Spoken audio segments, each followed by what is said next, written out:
company make money. Right. But it was one of the ones in Dallas. Oh, I'm sorry. So.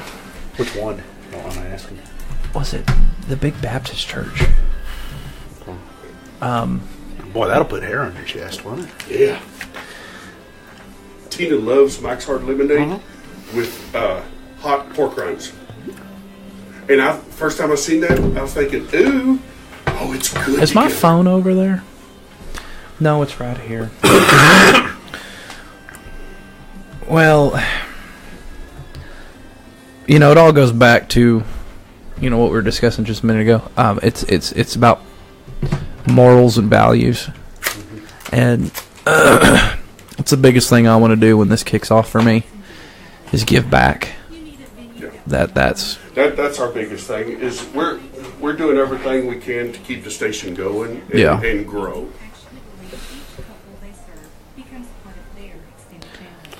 Need to get some stickers. Is what we need to do. I'm not a sticker guy, but I'll pass them out. I might put it on in my truck that leave my driveway.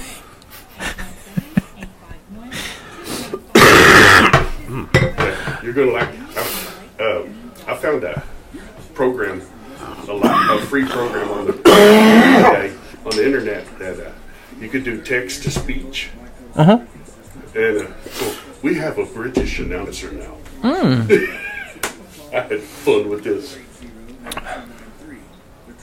That is fixing my headache. Yeah, I had a raunchy headache. Fixing my throat. Well, there's coffee in there, but no coffee machine. So I'm thinking when I come up here for my show, I'm bringing my coffee maker because that Keurig crap. Salute. Oh, I like to never got a cup last night, and the guy finally got me one, and I got a half a cup. Okay. I need to find me somebody who teach me some ancient Hebrew. I really want to learn it. Oh, that'd be cool.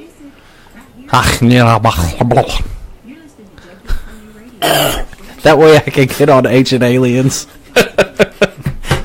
Aliens. Have you watched that show? I hate that shit. Oh, it's so garbage. That makes the anthropology major in me just spin. Okay, here we go. I originally liked it, but then they went off way. Yeah. Everything's aliens. Everything. Yeah. According to ancient astronauts. Ancient astronaut theorists. Oh. Are we alone in the universe? All right, Have Stephen aliens Hawking. and UFOs really visited our planet and helped shape human history? Do mythical creatures really exist? Do Sasquatch, Yeti and other man-like beasts roam this earth? Do ancient serpents swim the depths of our oceans and seas? Are all of our favorite myths based on actual facts? Is there a supernatural realm? Do ghosts and spirits haunt their eternal graves? Are demons and non-human entities trying to harm the living? I had to look over at my phone and be Join like, us on Johnson County Paranormal as we delve deep into the mysteries of this world and the next. We will study and debate all sides of these mysteries scientifically and as accurately as possible. jeez, what have they done up here?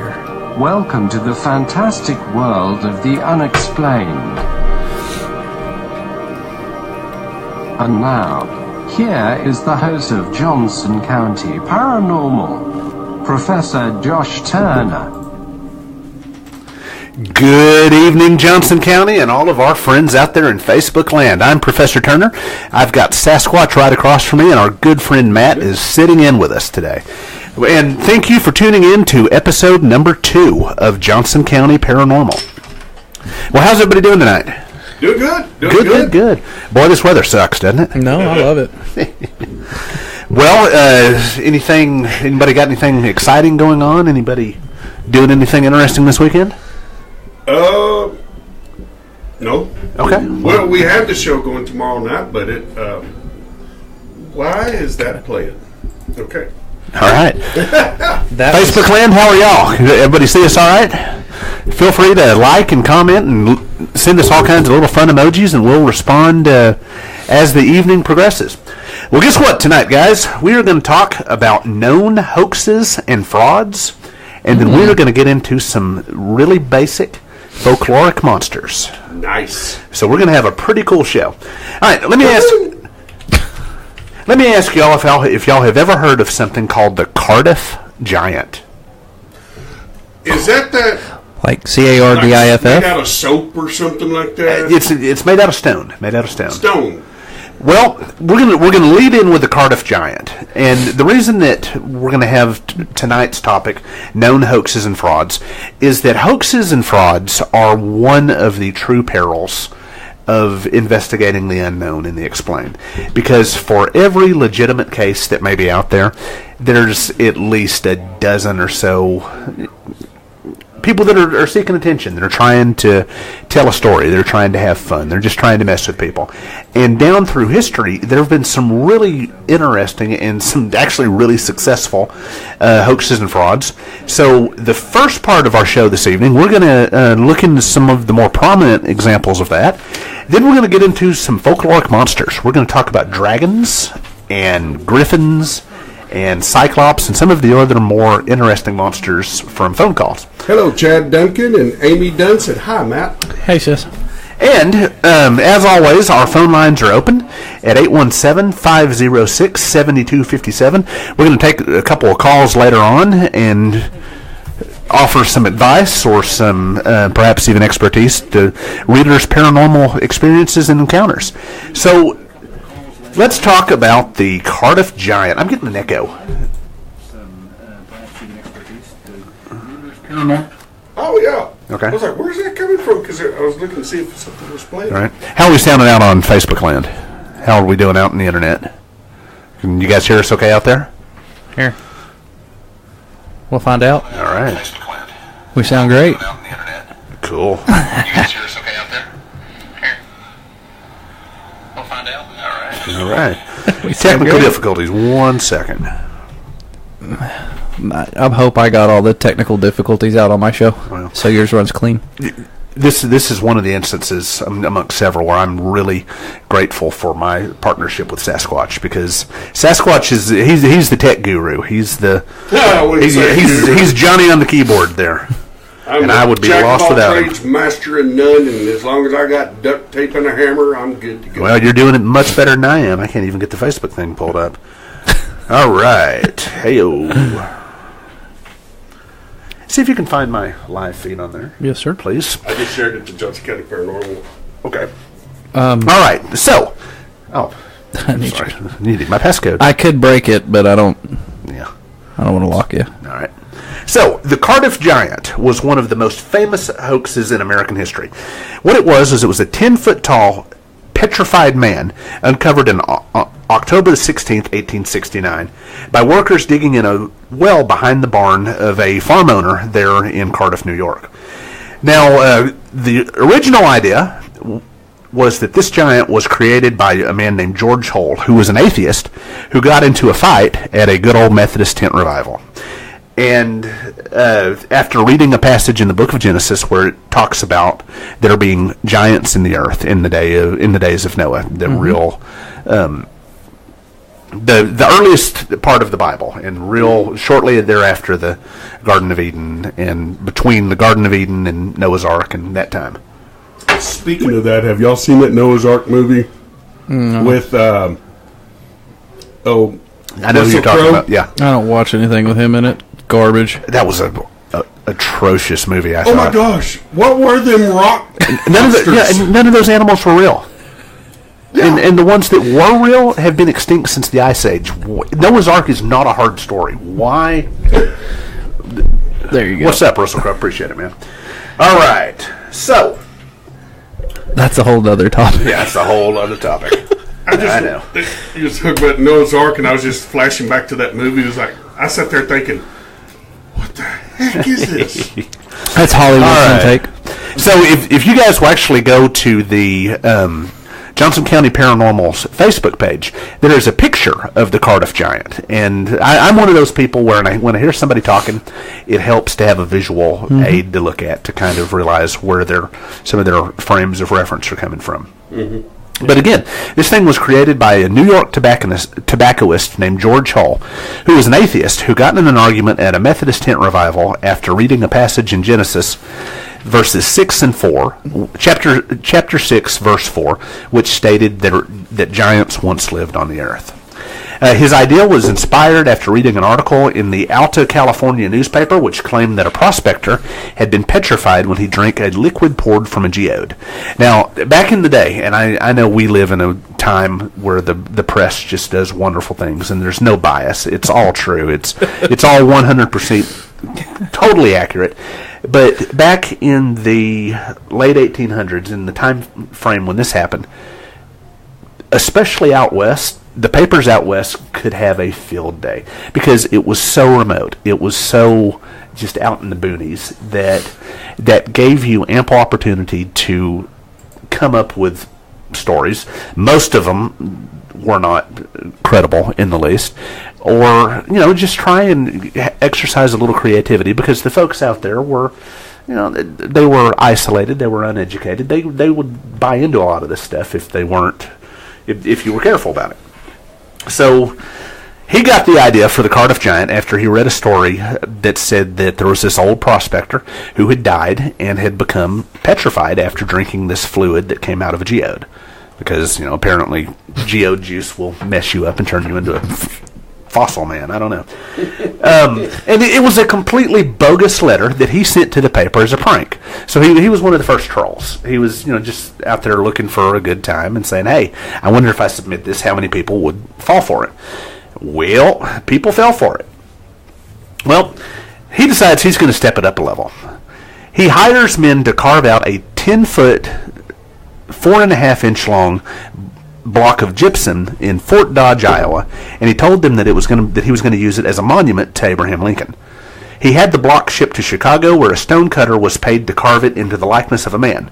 They paid him even more money to keep his mouth shut. So they were like, "Hey, carve this figure into this humanoid shape that I've got kind of drawn out, and then I'm going to give you this really nice bonus not to talk about it when you leave my service here." So they build this big, massive giant. And they even go in and add effects to it. They add stains. They add acid. They make it look... I like the X-Files. That is awesome. I'm trying to play into it. They go in and they make this thing look as legit, as genuine as possible. And, they gave it pores. They gave it cracks. They gave it imperfections. They wanted to make it look legit. The surface was beaten with steel knitting needles embedded in a board to simulate pores. In November 1868, Hull transported the giant by train to his cousin's farm, and by then had spent over $2,600 on the prank, which is a lot of money in the finances of that time. All right. Nearly a year later, Noel hired Gideon Emmons and Henry Nichols to come on the property and dig him a well. And he was just like, hey, I need a well. Go over there and just build me a big, deep well and let me know if you find anything interesting. And he basically just sat back and waited for them to, come across this thing that he had planted. And sure enough, on the day that it happens, one of the gentlemen comes back running to his farm and he says, and I quote, "I declare, some old Indian has been buried here." Except this wasn't an old Indian. This was like a 10-foot tall, giant, albino, really, really pale Indian. But, ever the opportunist, ever the capitalist, Newell set up a tent over the giant and charged people 25 cents to see it. And they came in droves. People came so much that he moved the price up to 50 cents, and even more and more people came. So he knew full well what he was doing. This was a money-making opportunity. Now, eventually, he gets tired of this, so he sells his portion to a group of men for $23,000, which is $423,000 in 2018 money. So needless to say, this thing is pure profit. Yeah, it's pure wealthy. And it was moved to Syracuse, New York for exhibitions. Now, in a story like this, when things happen, scientists and educated men tend to take two basic routes to deal with it. They either ignore it completely because they're busy, they're out doing other stuff, or they'll come forward and they'll say, "Yeah, this isn't real. This is not what you're claiming it to be." And that's exactly what happened here.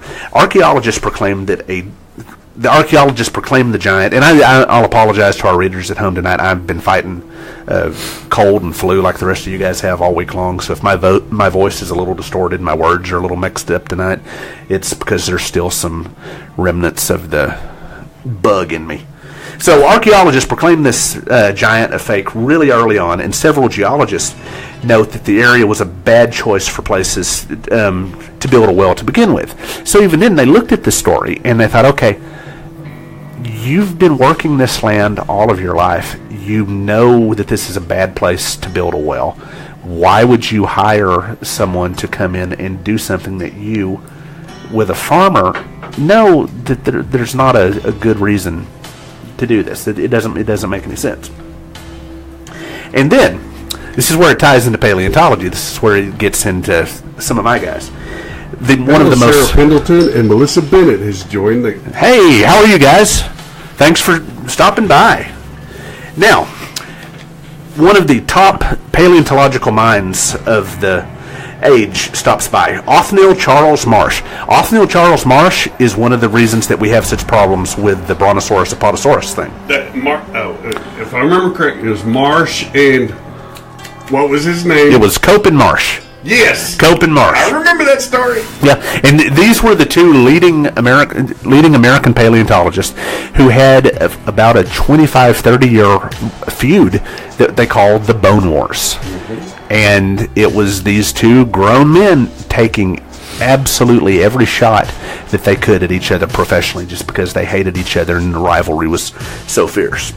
Well, Othniel Charles Marsh drops by, looks at this thing, and says... we have a Skype call. Oh, okay. Let's see what we got here. We'll get back to the Cardiff Giant in just a minute. Caller, you're on the air. Hey.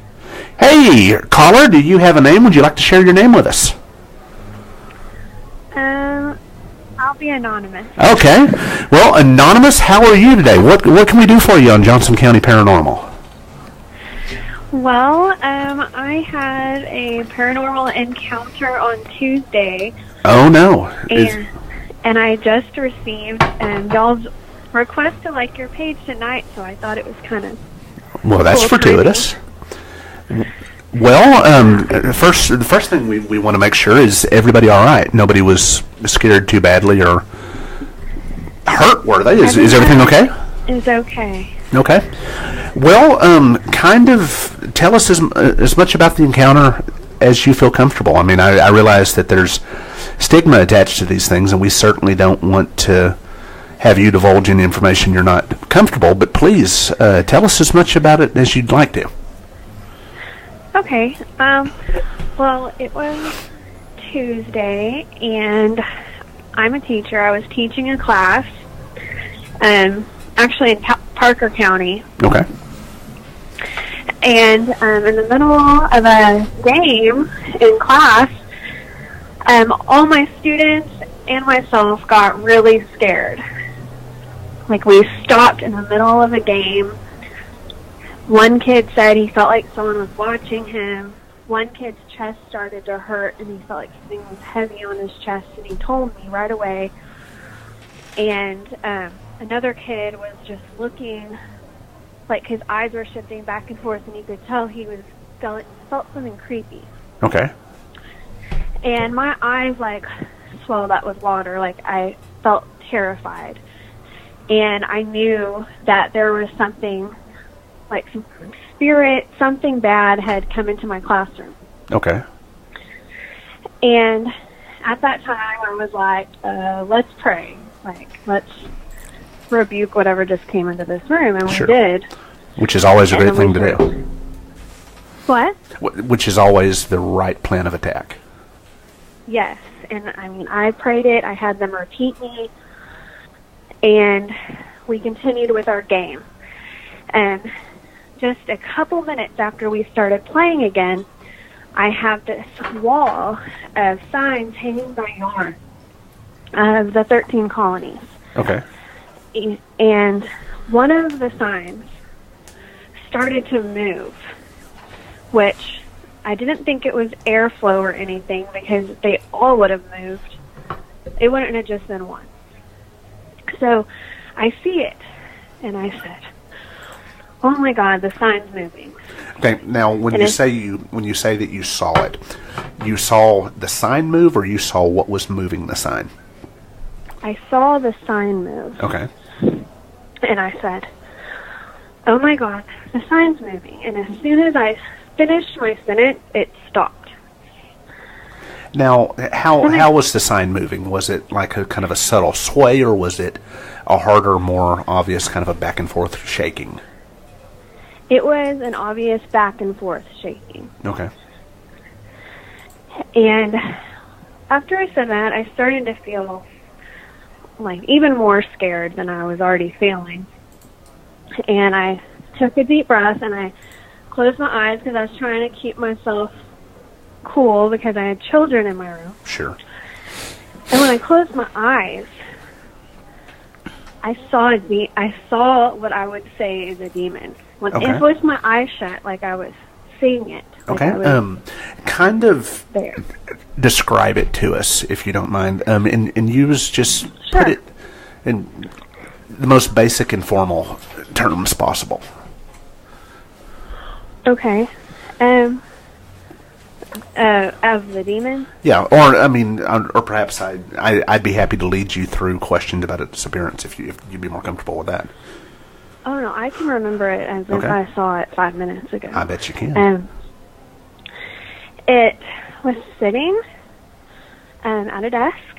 Okay. I closed my eyes. Like, I felt like I was in a different room all of a sudden, not in my body. It was very creepy. And it had, like, skin color, but it was veiny, like, lots of muscles. It had horns, Okay. but the horns were also that flesh color. Okay. And it had, it had facial features. It had like a more muscular look to its face, I guess. So was it more masculine or feminine? Masculine. Okay. How big was it compared to you and the children? And it was like the size of a grown man. Okay. And it was talking like a person.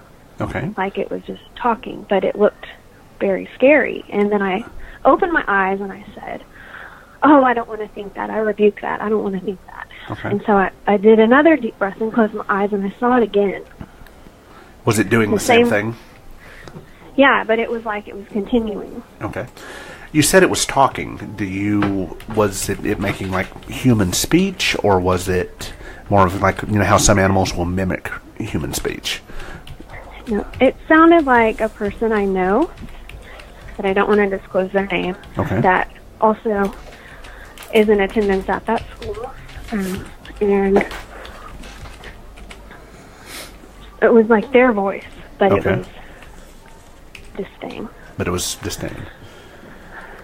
All right. Like it was, I don't know, I felt like maybe it was trying to disguise itself, but like I could see it as it was, if that makes sense. Okay. No, it does. And nothing happened for like an hour. Okay. And then I was later sending a text message through my phone talking about church to my husband. And I typed the word church, and it auto-corrected in front of my eyes to the word bitch. Really? It scared me really bad. Okay. And that is all that happened that day, but that was enough to scare me. Okay. And this happened on Tuesday, right? Yes. Okay. Had there been any sort of indicators of paranormal behavior before this happened? Any history of this was in a school? Yes, in Okay. school.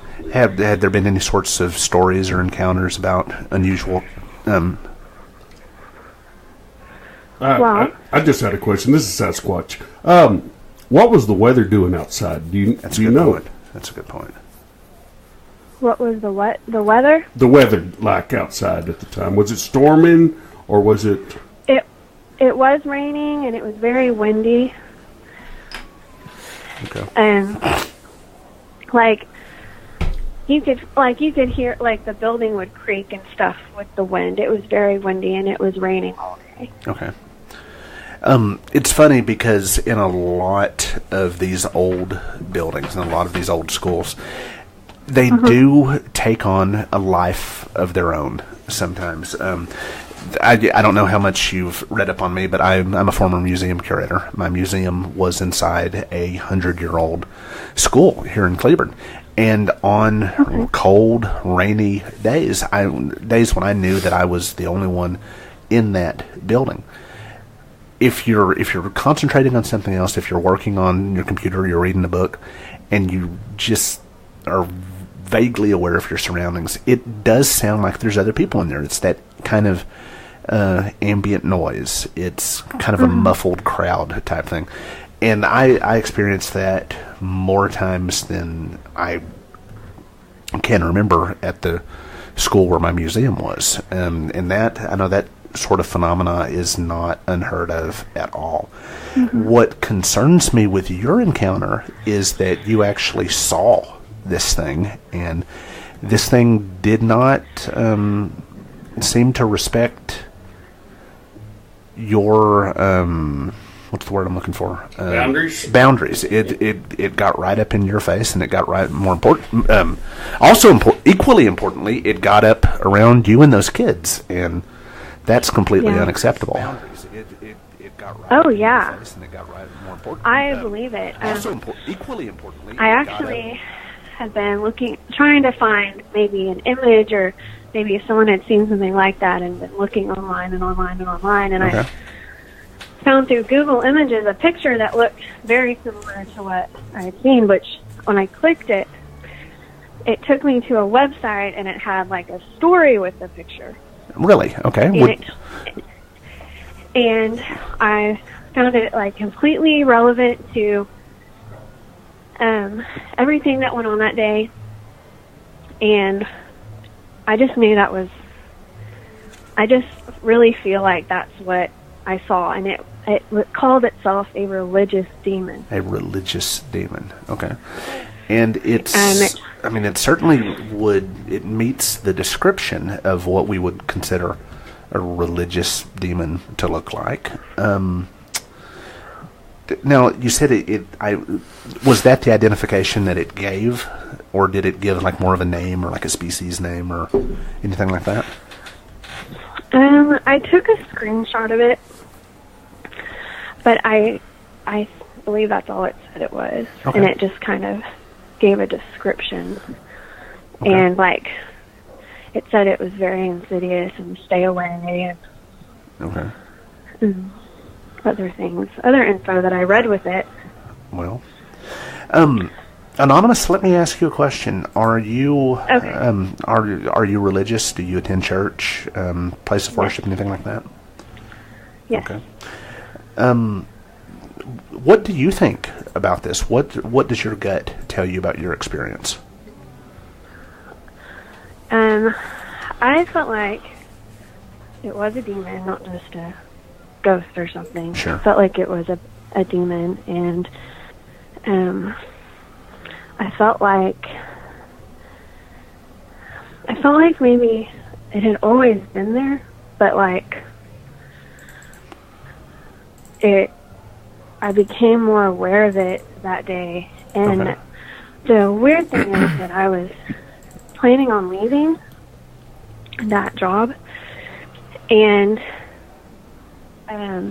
that was the day I was going to do it. And I almost felt like when I read about that kind of demon, it made a lot of sense to me about how it needs followers and it needs people to believe in its image. And we need to pause and take a quick commercial break, but please stay with us stay on with us during the break, and we are definitely here to help you. So if you'll bear with us for just 1 minute. For everyone else, we will be right back. We're going to take our first commercial break of the evening, and we'll be right back with the rest of the Johnson County Paranormal Show. Thanks a lot. We'll see you in a few minutes. Oh boy. Scary stuff. Okay. I don't judge. Yeah. Now, I mean, are you okay? And we're not using your name. We're not using your location. No, anything like that. I'm okay. I mean, I believe that Jesus lives in my heart, and I cannot be. I'm not going to die or something. Like I feel very safe. I'm not going to go back there and get my stuff because I don't want it to attach to any of my possessions or my own children, and I'm just going to leave everything there and just count it as a loss because it is bad. It is. Matt, would you like to field this? Matt is a friend of mine. He's a relatively new friend compared to the friendship that you and I have, but he's a very good man. He's got a very strong background in religion. He's very biblical, very godly. I think he might be a really good person for you to talk to about this. Okay. Hi. Hey. Hi, Anonymous. Hi. There are a few things that stand out to me. You said you were in your classroom. Now, if this question reveals too much, was it a public or private? I can't say. Okay. My next thing is you said you blinked twice, correct? Yes. Okay. I'm seeing a lot of numbers with what's going on. I've seen those numbers too, actually. I know what you're saying. I'm seeing a lot of twos. You described two horns. And two has a lot of significant meaning, manifestation. But what really stands out to me is you weren't afraid to tackle this head on. Right. Regardless of any listeners on how they view this topic, as was stated, I wouldn't say I'm religious. I'm very biblical. I'm very hardcore on my beliefs, and I know what is real. The thing about this is, you said this was manly, and a lot of women think manly is intimidation. That men intimidate because they're manly, because they're big and they're strong. Mm-hmm. What I think you need to do, I don't know I don't know if you're engaging in something you're not supposed to. No, I'm not. This voice was familiar to me. Demons, the devil, sin in nature plays off of fear. It plays off of your desire. I think you do not need to leave your stuff. No. I think you need to take somebody that you're very comfortable with, may it be your pastor, youth minister, a very close friend. When dealing with something like this, you need special counsel. You need somebody that's going to go in there and not hesitate, not be scared. And my personal opinion is go in there and you call this thing out for what it is. Yeah. It's from the pit of hell. And for your safety, for your children's safety, that's what you need to do. But I also urge you to seek counsel. Not a lot of people deal with stuff like this. I've had one or two encounters. Mm-hmm. There's a lesson to be learned from this. Okay. I can't remember. Did you say you understood what it was saying, or it was in a voice you recognized? It was just like pretending to be someone else, like they were talking to me, but I saw them as something scary. That speaks It's mimicry. Yeah, that to me, there's something trying to alter you from doing something that, one, you believe is correct, or two, is trying to keep you from doing something. Basically, it's trying to keep you from doing something. I think wholeheartedly that you need to seek higher counsel. Go to your church. Go to your church, or if you have somebody there, and if not, I can reach out. I know we want to keep you anonymous, which we can do that. But stuff like this, don't be intimidated by it. Use the power that's given to you by the Holy Ghost. You've got your breastplate of righteousness, the sword of the Spirit. Use those gifts that God has given us. I heard you say you're a believer. Use those gifts. Do not shy away. Okay. Yeah, and I mean, I know you. You and I have been friends for a while.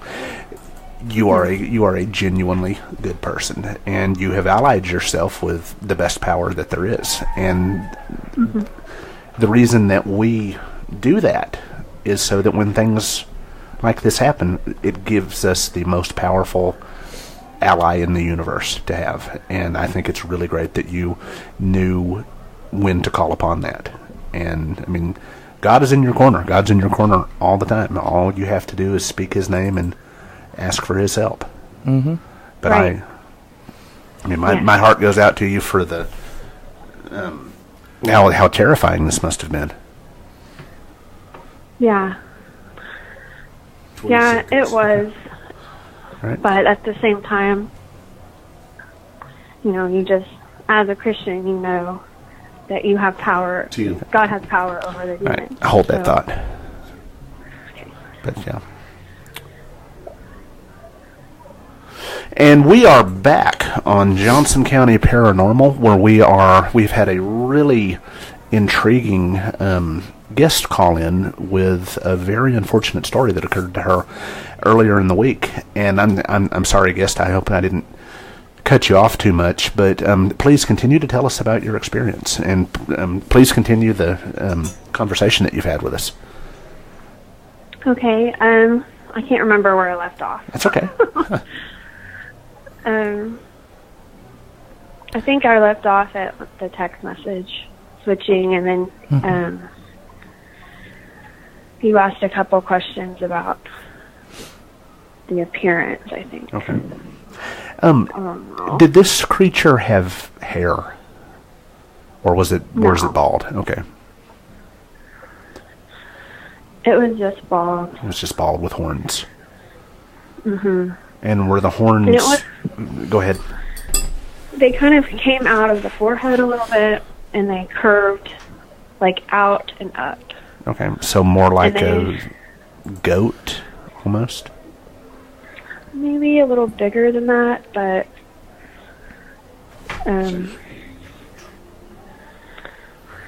don't know how to describe.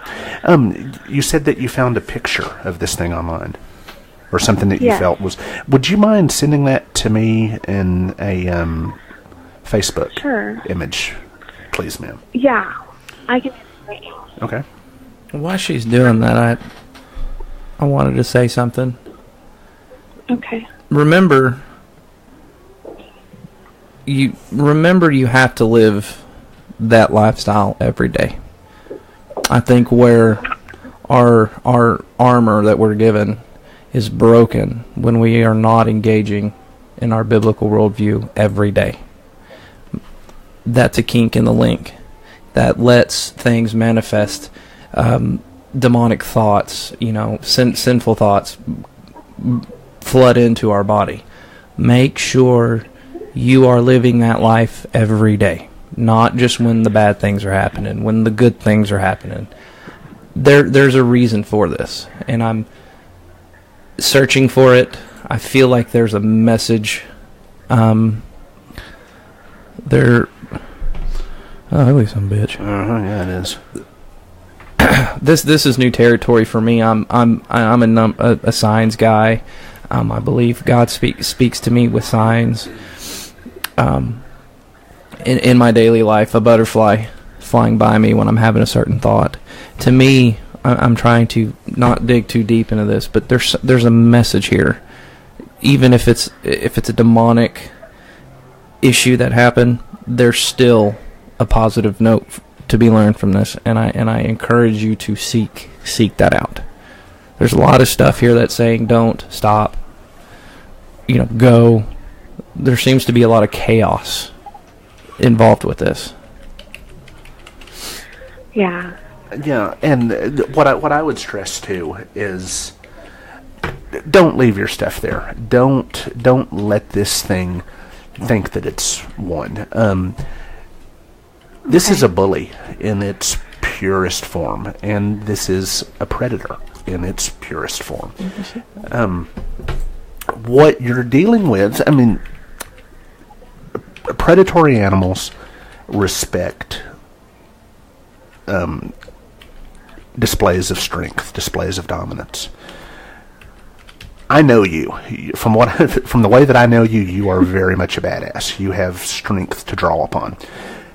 You need to call on that strength and ask for more strength and go in there and reclaim your stuff. Don't let some punk ass demon run you out, keep you from doing the Lord's work, doing the good job that I know you're doing with those kids. How old are the kids?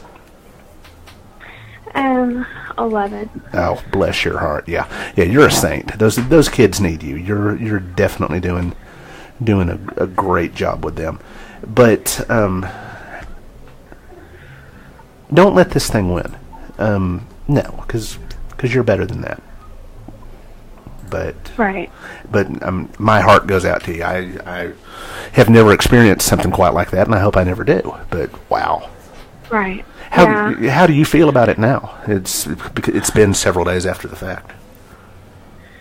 I've had kind of like an ominous, creeped out feeling, honestly, since it happened. But I just keep praying, and it's just the best thing you can do.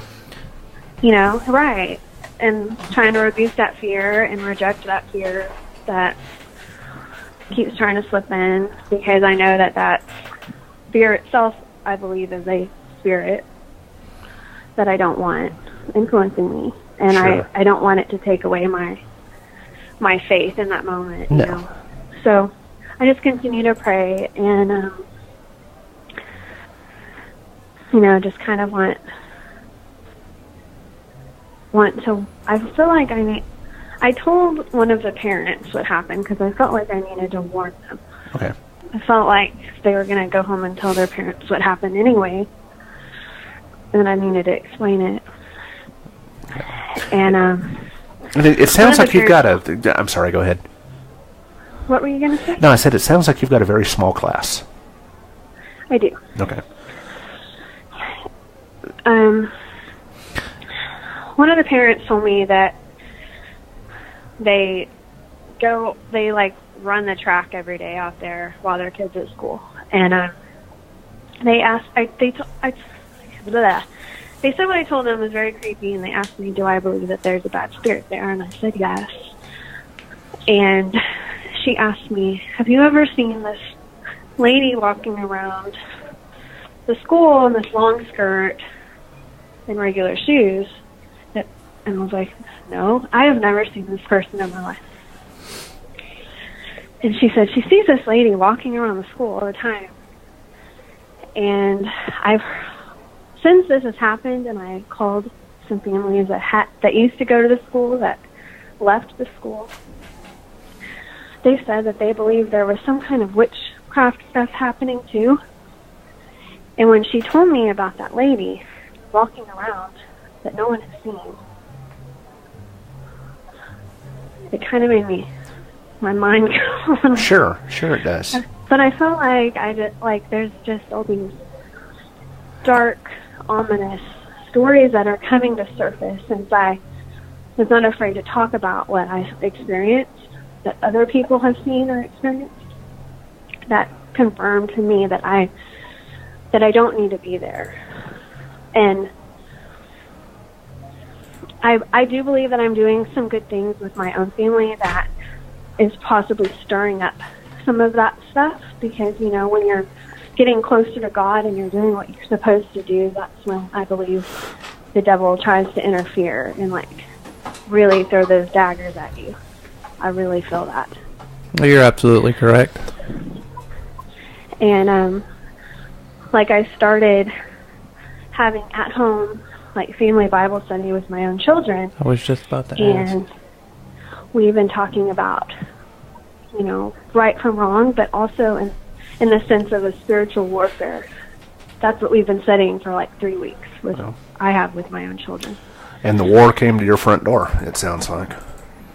Yeah. Wow. I was getting ready to ask that. Just sitting here listening, I know my own personal testimony when I made that call back to God saying I'm coming home. There was a time where it was peace and there was nothing going on. But once you step out of that comfort zone and you start reaching out to other non-believers, or you start to try to make changes and get your voice put out there, I believe we are attacked. And I believe I personally, if it were me, I'm going Monday morning and I'm getting some oil and I'm anointing that classroom. If it is your decision to leave, I'm a firm believer on leaving something in a better position than what you got it. I don't know. This is out of my norm of the topics, but I believe if you do leave, anoint that place. Yeah. Try to do it. Try to leave it better than what you found it. Okay. Don't stop. Yeah. It sounds like you have made some significant changes in your life. Don't stop. Keep going. Wow. That's all I can. Yeah. That's all I'm hearing. That's all I'm feeling. I for some reason I knew you were going to say all that. I didn't want to interrupt. And I know skeptics will say, but just based off of what you said and your research you've done, something was telling me you've made some internal changes. You've made some worldview changes, and you said it for me. You did. So. Okay. Well, Anonymous, is there anything else that we can do to help you with this? Because we really are here for you, spiritually, intellectually. What can we do to help you? Probably just pray for me when I go up there to get my things. Yeah. We are with you, absolutely. Thank you. Okay. And I pray a hedge of protection over you, Psalms 91. In fact, if you don't mind, could we say a little prayer for you right now? Yes, that would be good. All right. And we would definitely invite anyone else out there in Facebook land who would like to join us on this. Dear Lord, please give this person your protection. Please protect them from whatever evil, whatever uncommonness they are dealing with. Just wrap your love around them, wrap your protection around them, and guide them safely where it is you need them to be. In your name, amen. Amen. All right. Amen. Thank you. Thank you. And wow, I think, wow. All right. Well, thank you so much for entrusting us with that story and for calling in to share it with us. Oh, no, I accidentally hung up on her. Oh, okay. So sorry. Whoa! All So right. much for being the techno geek. Was that before or after the prayer? I tapped it right then. All right. Well, Anonymous, again, thank you so much for calling in and sharing your encounter with us. And I am so sorry for hanging up on you prematurely. Yeah, we're still learning the ropes, but wow. Okay. No commercial break. Yeah, no commercial break. So, man. Yes, we were talking about the Cardiff Giant, but golly, that kind of came out of left field, didn't it? Yeah, that's some scary stuff. When Wow. you start dealing with demonic forces and stuff, I'll go hunt ghosts every day of the week. But you say the D word, nope, No. I'm out of there. I ain't dealing with that stuff. Because that's a whole other ballgame right there. Yes, it is. Well, we're going to take a little commercial break, and we'll be back in 4 minutes. All right, we'll see you then. Woo! It's a whole different, to me it's all the same. When you start talking about experiences like that, I think they manifest from the same presence, which is evil. I think the woman had something to do with it. I'm not going to even pretend like I know. I don't. That's out of my realm. The Bible talks about demons all the time. You cannot deny that they're there and they're real. I think it's how you handle it, how you go about it, and I think if you showboat, that's where it becomes Hollywood. But there's a message in everything you do, and you can bring glory to God in everything you do, even if it's just trying to help somebody figure out what in the world is going on. I mean, I'm seeing all kinds of numbers, and I'm not kidding. I knew in my gut she was going to say, I've made some spiritual changes. Oh yeah. When you go make a conscious choice to go towards life, and that pisses the evil ones off, you know, and they're going to come after you. They're going to view different people different ways, and they might view her as maybe this little weak thing over here, you know. Yeah. And this was no good-natured Old West schoolmarm like we had at my school. This is a completely different kind of creature, completely different force. There's a base of reality in almost everything you do. It's just can you weave, like with prophesying. I'm learning a great deal interpreting dreams. The problem is when you start digging too much. And as a newbie, I'm not gonna go out and chase yet. Sorry, not gonna happen. But listening and interpreting, that's where you have to figure out is where's the line. And that's where my approach to ghost hunting is. It was more of, I'm fascinated by that stuff, but at the same, and I want to believe, but 99.99% of the time, there's a logical explanation for what happened, and that's what we go. We so many people, and you see them on TV shows and everything. Oh, that was a ghost. That was no, it was not. That's where me and Josh and my wife and my mom and everybody, we all agree on. We want to believe, but we're going to debunk it before. And there have been, I will admit, there have been a couple instances I couldn't been explained. Yeah. And, but, I don't know enough about weather science, all this stuff. I mean, anything can be affected. And the thing, because when I was thinking about what this show is going to be about and what kind of things we were going to address, part of me wanted to just leave ghosts and spirits and whatever else completely out. Because, walking through the woods of the Pacific Northwest and seeing a Sasquatch part through the trees 100 yards away, you can explain that with zoology. You can explain that with primatology. You can explain that with biology. Being in the desert of Roswell, New Mexico, and a spaceship crashes and there's aliens that come out and die. You can explain that. Ghost, the spirit realm, that stuff, there's too much of a vagueness. It's too and I've had encounters with what I would classify as a ghost, what I would classify as a spirit. Nothing, thankfully, to the level that our caller did, but the ghosts make me incredibly uncomfortable because there's so much there's more unknown about them than there is with the other stuff. Because go ahead. It's there's no science. It's all theory. Yeah, it's all speculation. There's no tangible, but like when you get to like cryptozoology and you get some evidence that you can hold in your hand, that you can weigh the sciences and stuff.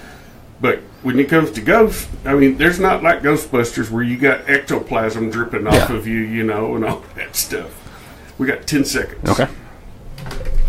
No, I think it can be explained. I just think the explanation is not as good enough for some people. All right, we're back. All right, and we are back on Johnson County Paranormal. And wow, we have had an eventful First hour.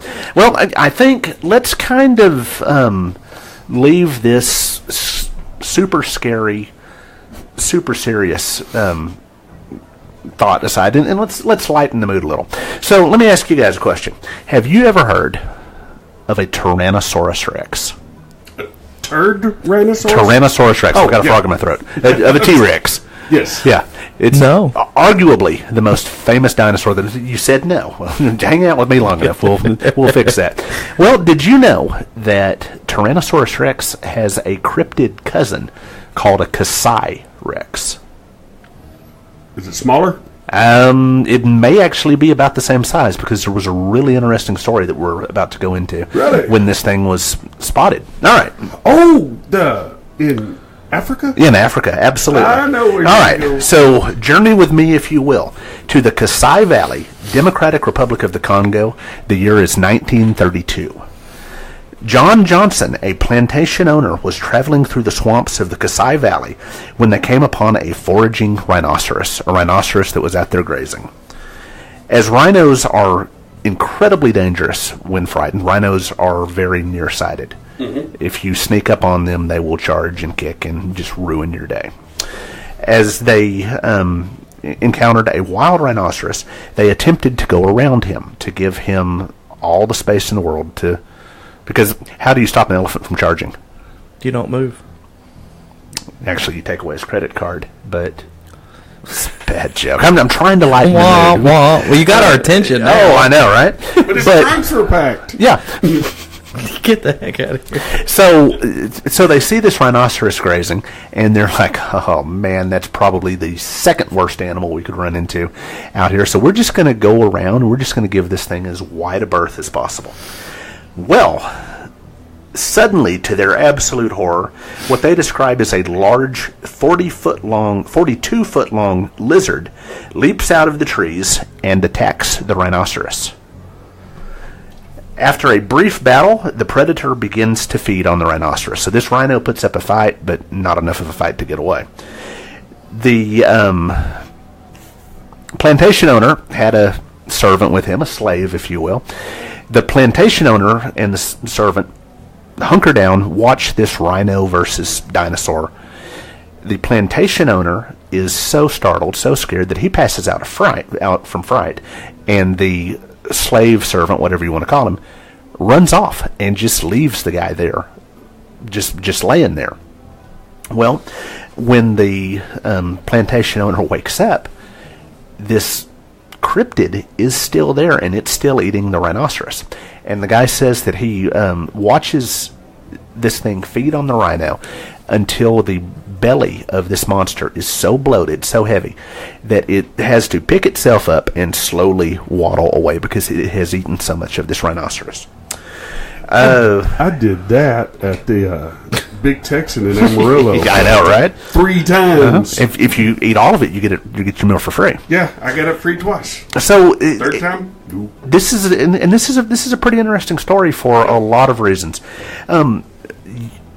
He describes the animal as, he says, it was a large beast, 12 to 13 meters long. It was reddish in color, with brackish colored stripes going down. So it had stripes like a tiger, almost.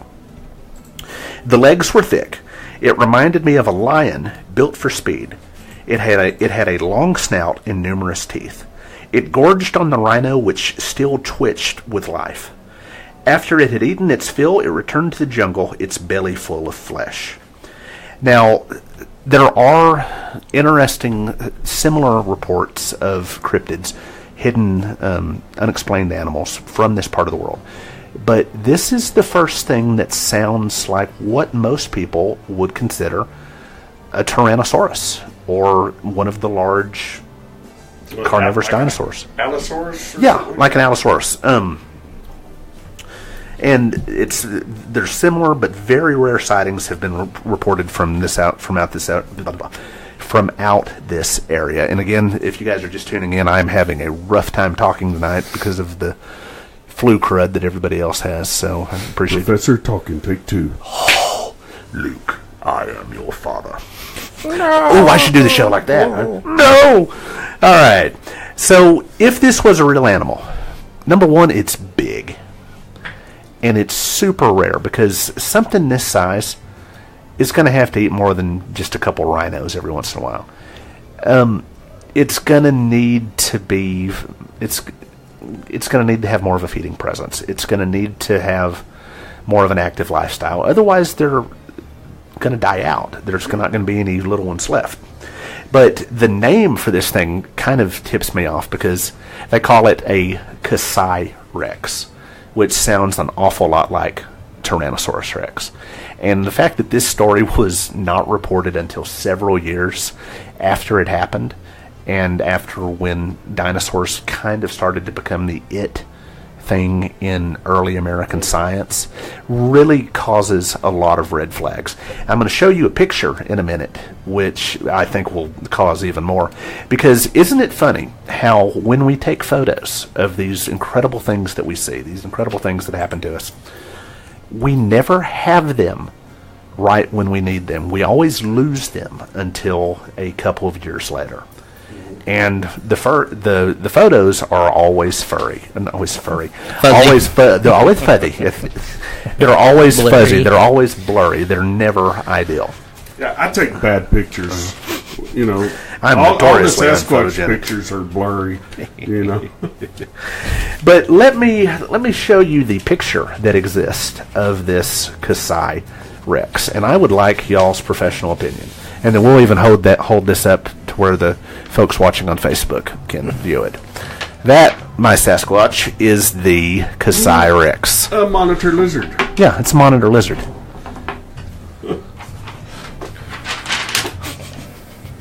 That's some really bad CGI. It's some incredibly bad CGI.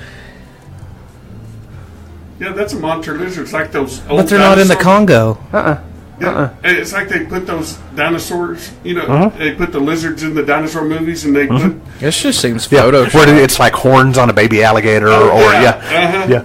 Or did you ever see the movie The Giant Gila Monster? Yeah. Yes. Oh, where they just let this big lizard run through That was on Spinaguli not too long ago. That was a good show. I love That was a good one. Spinaguli. I gotta show the. Yeah, oh yeah, feel free. That is the Kasai Rex. And what's funny is because this is the first picture of the Kasai Rex. And this one took some obvious, pretty harsh criticism. So the guy, thankfully, was able to find another picture. And in this other picture, he has actually photoshopped I believe it's an Allosaurus, leaning down and feeding over the body of this rhinoceros. And the Photoshop is just incredible on that. I mean, you can feel the fake just by looking at it. And I actually don't have From 1930. from 1930. Well, he found the other picture. His grandkids found the other picture in the 60s, and I think they were trying to cash in on Granddaddy's story. But, golly. Yeah, my great uncle used to have a black rock that looked like a burnt toe because he kept it in his pocket, and he'd tell everybody it was his burnt toe that got blown off when he was younger. Still gross you out. Oh, man, I bet. He'd hand it to you, but And that kind of segues into another one. And most people with good sense will look at that photo that I showed you guys, and then I showed the Facebook folks at home, and they'll take it for what it is. It's a story. It's somebody that wanted a little bit of attention. They had a good traveler's tale, a good something to tell over a couple of glasses of beer, and said, "Hey, look at this. Let's see how many people buy it." Well, the next one is a really cool example of how can we separate the tourist from their money. Now, you guys know what a mermaid is, right? oh yeah. All right. And what do we think of when we think of mermaids? Boo. Ariel. Yeah. Little Mermaid. Yeah, and I think Ariel is she's the title character from Disney's The Little Mermaid. She's a little cute redheaded fish girl. They wouldn't have hair if they were. I know. Well, I'm trying to avoid the marine biology lesson, but yeah, you're exactly right. She's far too hairy to be anyways. So just because, well, not all mermaids are little and cute. This one is a prime example. This is what we refer to as a Fiji mermaid. The Fiji mermaid. Now, mermaids have been presented in circuses and sideshows for centuries. They were often dugongs, which is a type of manatee, or people affiliated with Ceranomelia, which is actually a really unfortunate bone defect where their legs are fused together and it looks like they have the stereotypical tail of a mermaid. It looks like a single limb with the toes down at the bottom like flippers. Fiji mermaids were made most popular by P.T. Barnum in the years between 1842 and 1860. Oh, remember we started off this show talking about the Cardiff Giant. Right. Well, P.T. Barnum, who is one of the great American hoaxers, one of the great showmen, probably one of the best business people that ever lived, he got wind of the Cardiff Giant, and he was like, hey, I'll buy that from you. And the guy that owned the Cardiff Giant was like, no, thanks. I'm trying to back out of this. So P.T. Barnum sends a spy into the place where the Cardiff Giant was. The spy, under the course of a night, I think, manages to make a copy out. And he makes a copy. The guy takes the copy, ships it to a construction yard back east. P.T. Barnum, using the details that he was able to get from the first one, creates his own Cardiff Giant and tries to pass it off as the real thing. And P.T. Barnum makes something like 5 or 10 times more money on his giant than the original giant. Oh, wow. So P.T. Barnum was all about hoaxes. He was all about, trying to pull a quick one. And he loved Fiji mermaids. So, looking at this picture, how do you think we could make it? How do you think you could make a Fiji mermaid? Well, you're talking Fiji, so you're getting in an area. A couple hundred years ago, they were into shrunken heads. And looking at that, it's probably some kind of local monkey. It is. Front part taxidermied, shrunken, mummified, and attached very expertly to, looks like a coelacanth body. Well, and you have hit the nail on the head. A Fiji mermaid, it's just really, really creative taxidermy. Much like Sasquatch said, in the particular picture that I've got, I don't know if you've shown that up to in this picture. Well, it is the front half of a baby monkey sutured or sewn onto the back half of a really decently sized fish. Cool. And you dry it out in the sun, you let it get small and withered, come up with a story, and you can sell these things to tourists for $15 or $20.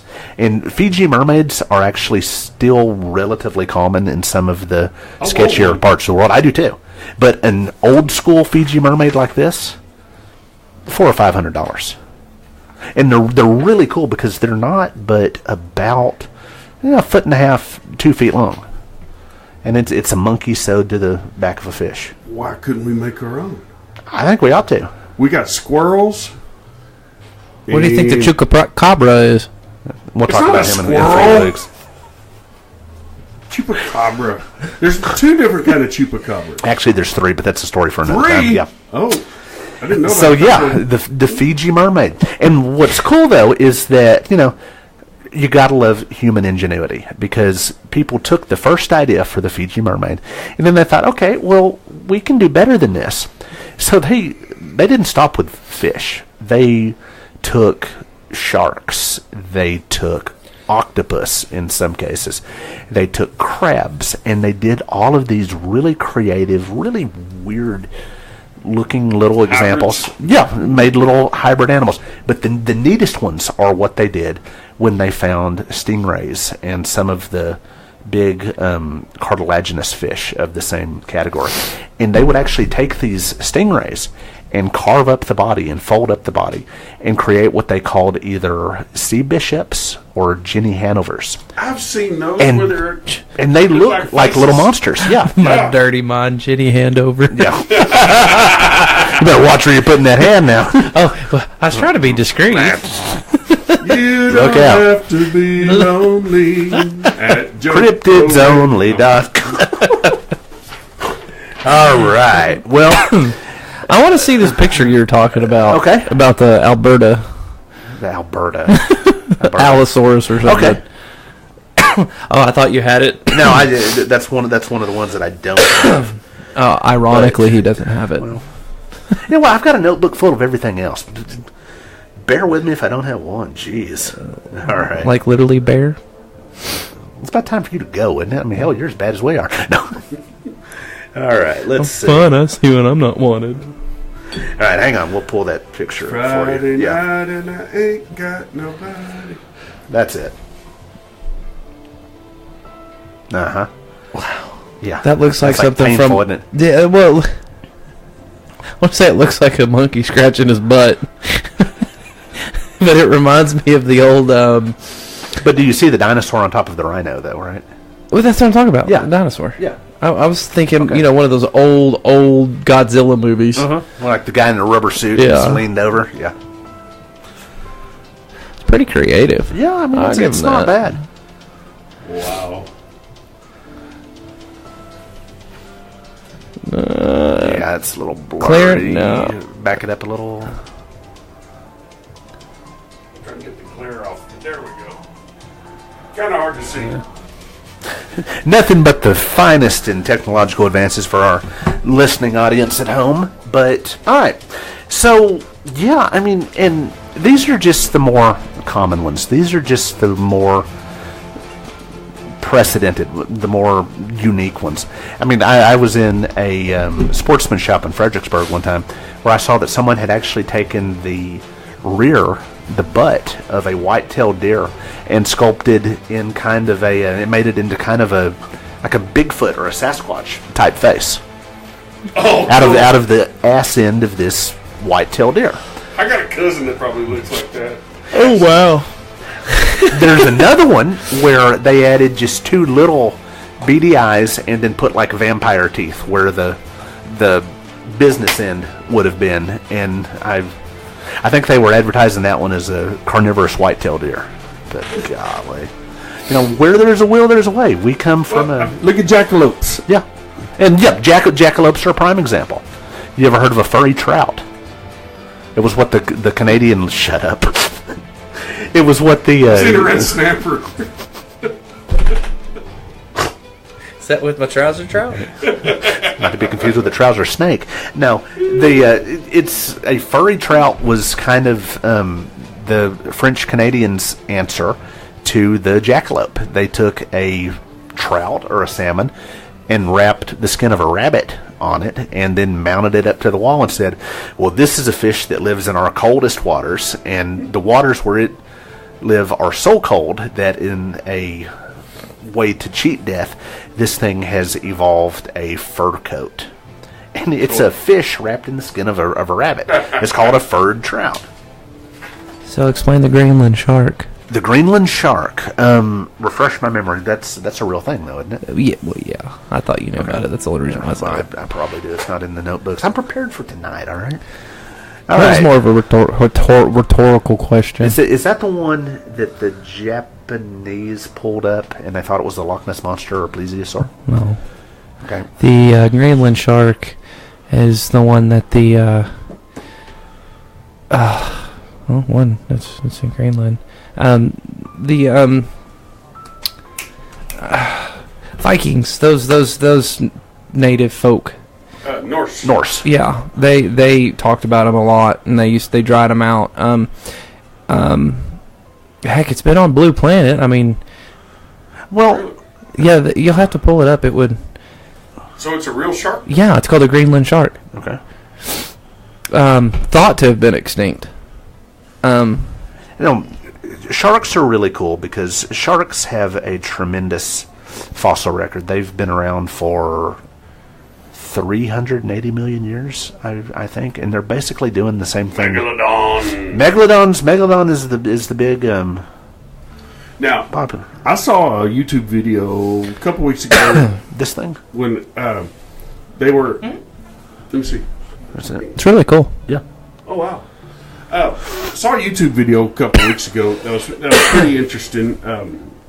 It was off the coast of Australia, and they were tagging great white sharks, and they were doing this thing, and they had tagged this one. It was. They said it was a beautiful specimen, a big female, like 16-footer, no scars, no anything on her, just absolutely gorgeous. Get her tagged. A week later, her tag washes up on the shore, and they run the computer chip off of it, and it had been snatched and drugged down this shelf in the ocean about 400 and some feet and got pooped out, and she was gone. Yeah. And something. That's a bad animal that could do that too, and that's exactly true. We're talking a 16-foot. Well, great white orcas kill great whites all the time. Well, that's true too. That's true. But there's no orcas down around Australia. Are there? This is where we need to be careful, and this is one of the things that we'll get into when we get into proper cryptozoology, maybe next week or maybe a little bit tonight.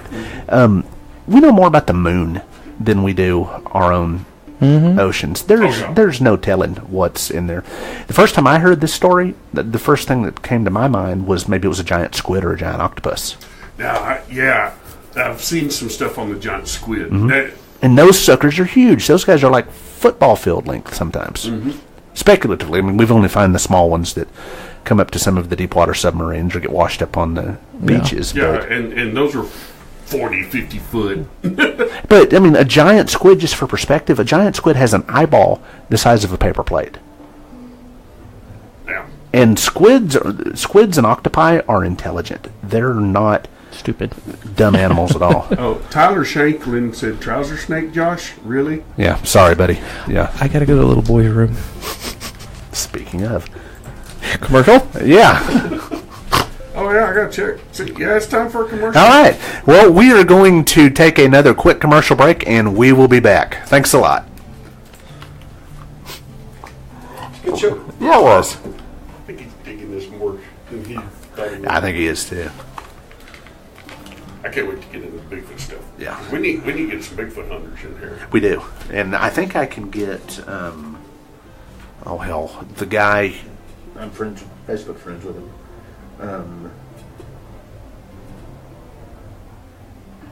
Where's the silly black leather hat? From down around Houston? Yeah. What's his name? I know who you're talking about. Foland? Because he specializes in Bigfoot. Mm-hmm. And he's a good guy. I got some books I need to bring Okay. to you next week, or next time I see you. They've actually had them in here. I take them home. I've been reading on them. It's this lady that wrote these ghost hunting books, and she's got a guide to Texas. Oh, okay. And good haunted spots in Texas. Makes you feel better, doesn't it? I'm a...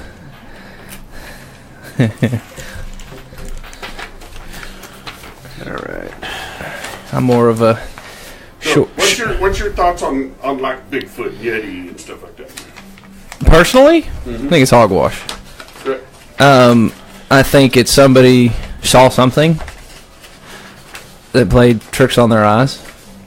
But what? There hasn't Would been you one cut- bone. Yeah, but okay. What if Now, they're intelligent and they bury their dead? You get up around. You dig them up. We dig dinosaurs up. Don't you dare. Look Well, at it and this I'm way. You get up around the northwestern coast. We're up there. It's very wet. It's very. You wouldn't catch me in that area anymore. Well, yeah. Well, you but, thought you felt bad but- now. Imagine going up But to that what I'm swamp. saying is, you don't come across deer. They have actually done a study, and it was pretty fascinating. They took a fresh killed deer carcass. Yeah. And they tied, then they put above cameras and did a time lapse still. it took less than a week and a half, and there was no trace of that. Our bones and all was gone. Yeah. And so, I mean, how many deer carcasses do you see out in the wild, or bones that you actually come across, unless a predator has drug it somewhere, Well, I think a lot of it. I'm a young Earth. Mm-hmm. What's the terminology? Creationist, young Earth creationist. Well, even YMC. Well, there's even creationists that will still believe in millions of years. I'm not. I'm a young Earth. Can I ask you a question? Yeah. What does that have to do with Bigfoot? Well, what does that have to do with dinosaurs? Well, this is what I'm getting. Okay. I'm sorry. I think it. No, it's fine. I think it's based off of your view and what you truly inhere. Yeah. If there is one, I hadn't seen anything that made my mind go, okay, I believe that. But look at this though. How many new species of animals do they find every year? Well, how many are we destroying? That's true. We're destroying. That was from the X-Files.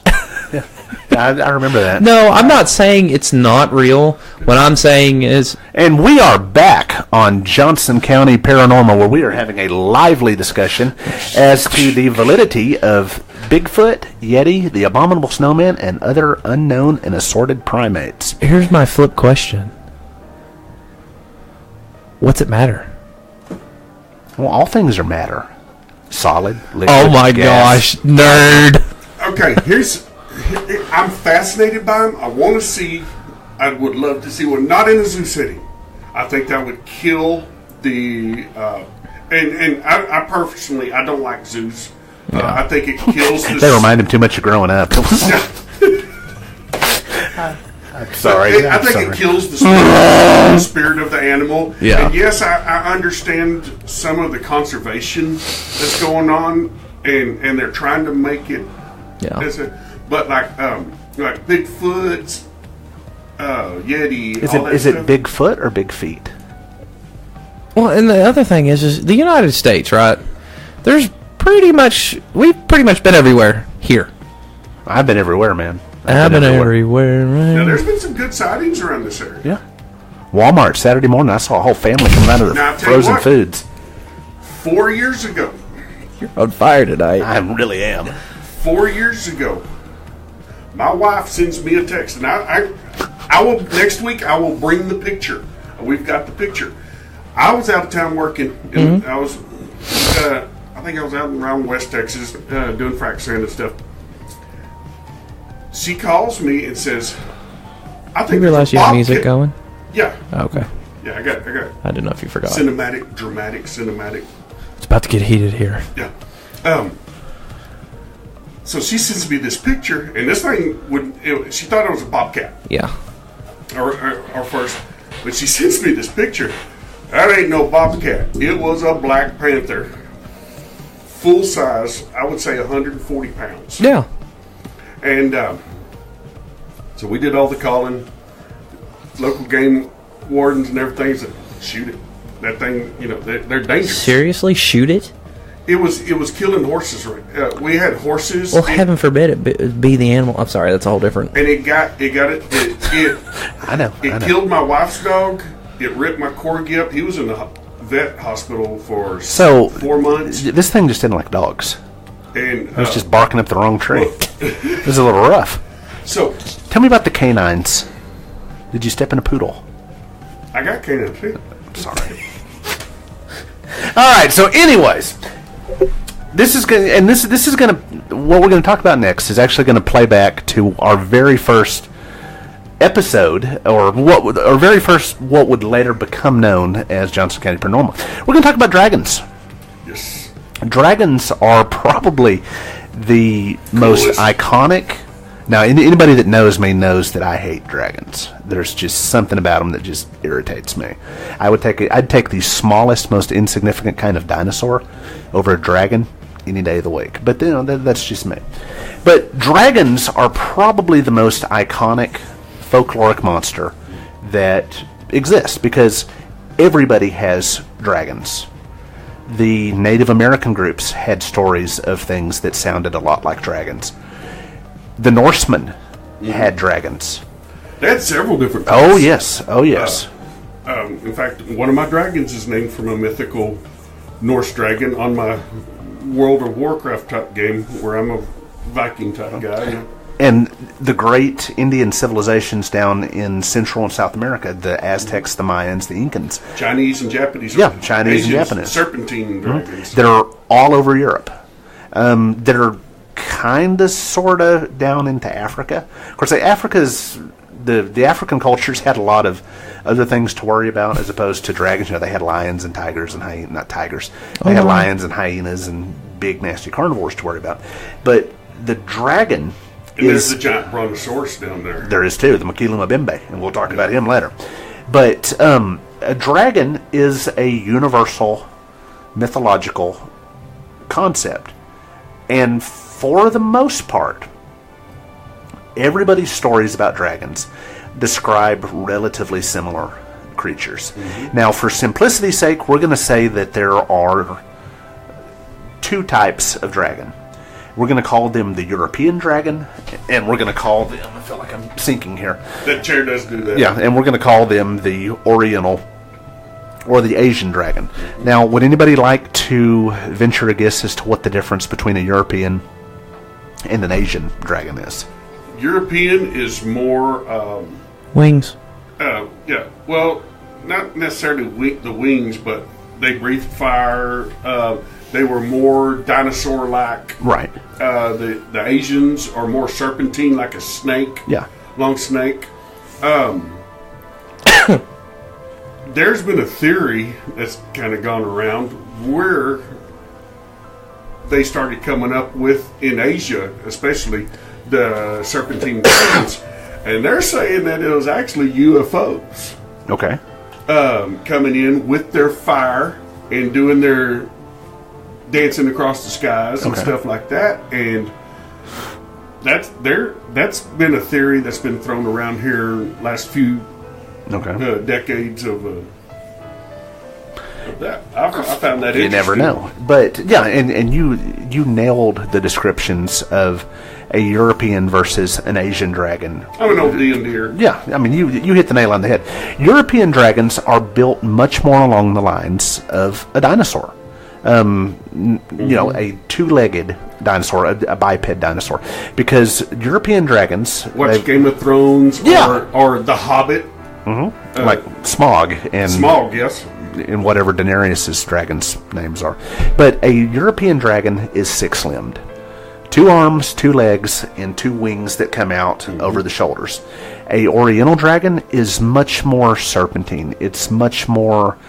If it even had legs. if it even has legs, it could Some of be a them big snake. look like a salamander, just 2 little flipper-type feet.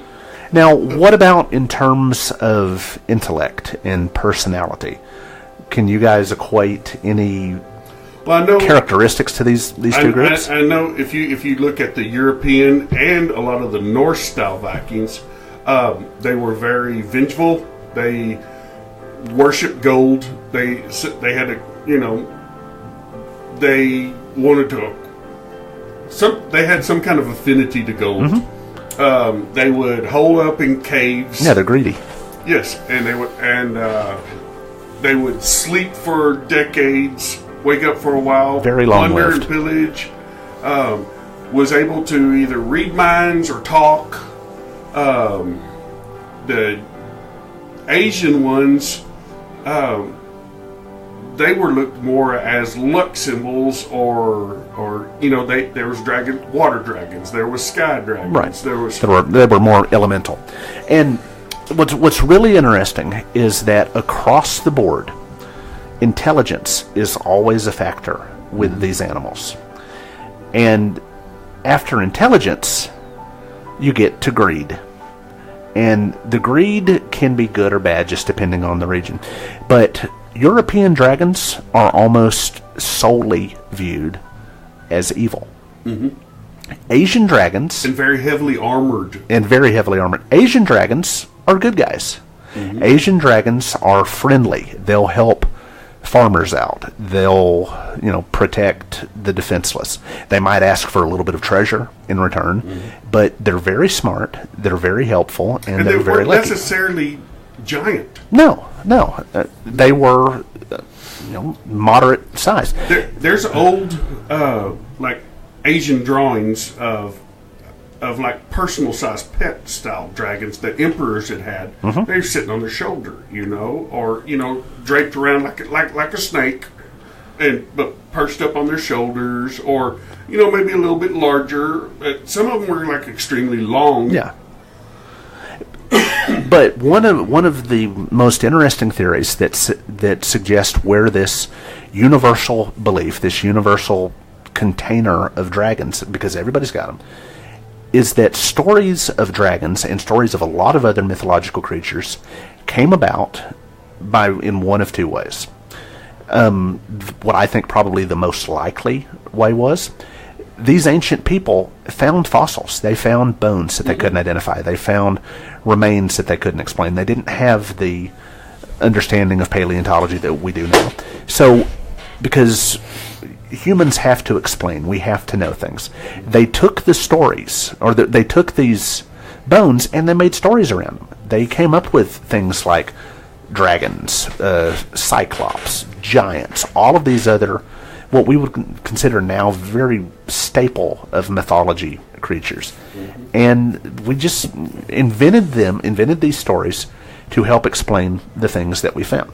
The other, more exciting explanation for dragons, because, again, dragons are almost always considered large or relatively large and reptilian. Well, one of the other likely theories about the origin of dragons is that a dragon encounter may have represented some early explorer, some early farmer coming across an animal that he'd never seen before, something that we might not even have anymore. That could be a giant snake, it could be a big crocodilian, a big alligator, or, because remember, dragon stories go back to antiquities, it could even represent a survival with an encounter with a surviving remnant dinosaur. And you look at them ancient cultures, before they had the written word, they had the oral word. So by the time something may have gotten written down, it may have been passed down through 50 generations. Yeah. As I can tell you a story, and that's going to be pretty sensational, and then later on you're going to remember it a little different, and you're going to tell him, and it's going to expound a little bit in some different direction, and you're going to interpret that a little bit, and by the time it gets through 10 people, it ain't going to sound nothing like the damn story I told you. And then Joe Blow outside is going to hear this and is going to say, wow, that would be a really cool story. I'm going to take it. I'm going to add in some parts that I think are cool. I'm going to take a few parts out that I don't like. And you're dealing with something completely different. Yeah. Now, there's an old painting, and I believe it's in the Louvre. Or it's either in the Louvre or in one of the, someplace in London. And it's... The Louvre is in Paris, and yes. London is in England. Yes. Just wanted to spell that out for folks, because... It's a portrait of a knight slaying a dragon. Is it St. George and the Dragon? And the dragon looks just like a plesiosaur. Yes, a plesiosaur, yes. Plesiosaur, which is a dinosaur.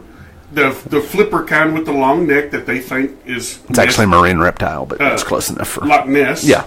The Loch Ness Monster.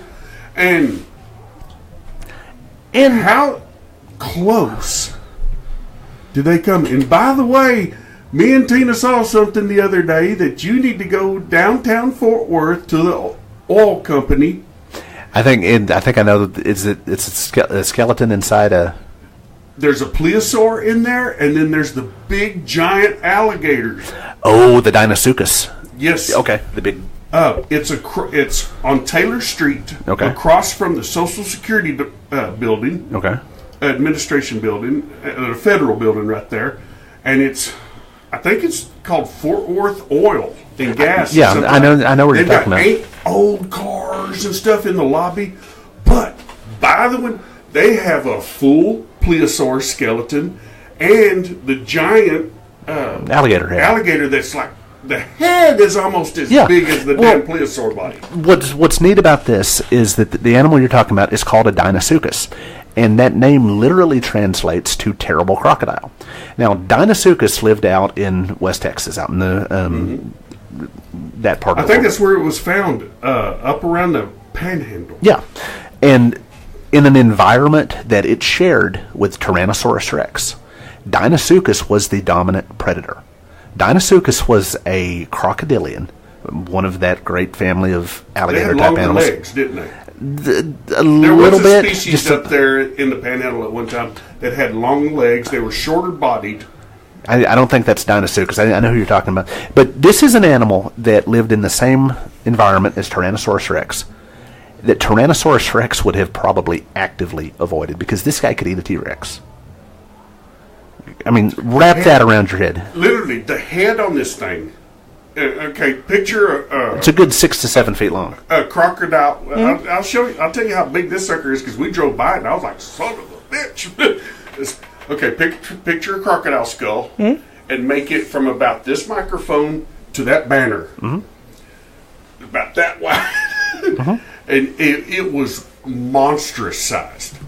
But yeah, oh yeah, and it's incredible. And if you were some uneducated, primitive person 2,000 years ago, you'd never seen an alligator, you'd never seen a reptile, a big reptile. You found that out in the middle of, you were clearing space for your teepee, you found that. You're going to think, oh man, that's something unusual. And you're going to kick that around in your brain. You're going to try to come up with an explanation for it. And I think that's where the stories of dragons and all of these other monsters originate from. It's people trying to explain things. You know where I've always thought that the dragon scales probably come from? I'm not sure exactly where they were at, but one of my all-time favorite dinosaurs was the Ankylosaurus. And they had the big plates. Ankylosaurus, for everybody listening at home, it looks like a cross between a Giant armadillo? giant armadillo, turtle, and a horny toad all put together. But they had like a tail with a big ball of spikes on the end. But they would have these armor plating because they were very, from what I've always read, they were very slow. They were herbivores. Well, we thought that they were slow. I knew what they were. And an Ankylosaurus, we're actually thinking, is now about as mobile as, say, a rhinoceros or a bull. So they could come up and chase you and kick the snot out of you if they needed to. Wow. And Ankylosaurs are cool because Ankylosauruses come in basically two varieties. You have the really big, really heavy or heavily armored ones, the ones that would have to fight off things like raptors and T-Rexes. And they're so heavily armored that even their brain cases were armored and their eyelids were armored. And then on the end of their tail, they have that big bony club. And they could swing that club with such force that it could break the leg of a big predator. But then you also have a smaller, slightly earlier version of the Ankylosaurus called the Nodosaurus. And these guys were probably about as big as deer in some cases. And they only have small spikes that go up and down their body. And their tails actually just kind of point out, and they don't end in big clubs. Right. But the Nodosaurs gradually either become extinct or a couple of lineages give way into what would become the larger, more predominant Ankylosaur families.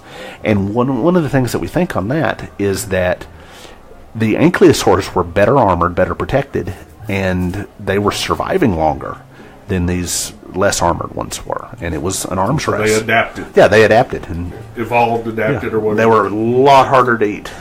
Well, so do you think, as far as like dragon lore go, that someone could have come across, because weren't they up around like the Siberian area that maybe froze? Yeah, up there you've got a lot of stuff that, and it's not dinosaur era, it's remnant ice age stuff, and it died and it got frozen and very well preserved in that permafrost. And it's not just woolly mammoths, but it's things like some of the saber-toothed cats. And the rhinoceros. And the rhinoceros. And the rhino skulls they either have one big horn, or they've got two horns, or sometimes they've even got three horns. And some of those rhino skulls could have become the basis for dragon skulls. Some of them even could have become the basis for unicorns. Well, I know elephant skulls were kind of the basis for Cyclops. Yeah, elephant skulls are interesting because most people don't. The eyes on an elephant skull are not where you would think they are. The eyes on an elephant skull are not onto this kind of the side, like they are on people's eyes. They're in the front. So rather than But with a trunk hole. Yeah, they're in the trunk hole. So when people found these elephant skulls, they looked at the trunk hole and they thought that was just the one big singular orbital socket, and they thought, oh crap, this thing is a giant that's only got one big eye. And they kind of resemble especially if they've got a tusk coming human out. style head, and take away the ears, and all that stuff, and I could, that's where the theory of because the Cyclops kind of come about with the Greeks, ancient Greeks. The Mediterranean islands are littered in Ice Age bones, and a lot of them are similar to like horses and sheep and stuff like that, things that the ancients would have known. But then you've also got like some mammoths and mastodons and stuff like that, and so they found those bones and they came up with stories of like Hercules and some of the monsters that he fought. And it's people finding unexpected things, not having an explanation, so they think, okay, surely this is what happened, or this would make a really good story. And it's really fascinating stuff they come up with. That's where you get dragons and unicorns and cyclops and stuff. It's because the ancient people, I would have done the same thing. Oh yeah, see that, it was like, oh shit. Yeah. Well, how are we doing on time? Oh, we got about 14 minutes left. Let's go ahead and you okay? You scared me there. All right, let's open it up. Let's go ahead and open the phone lines back up at 817-506-7257. And we would certainly welcome your calls if you'd like to call in and chat with us about anything we've talked about tonight, or if you'd like to bring in your own questions, comments, and stories. We're here to talk about whatever you'd like to. That's 817-506-7257. That number again is 817-506-7257. Well, I'm always fascinated by origins of stuff, like words and everything, and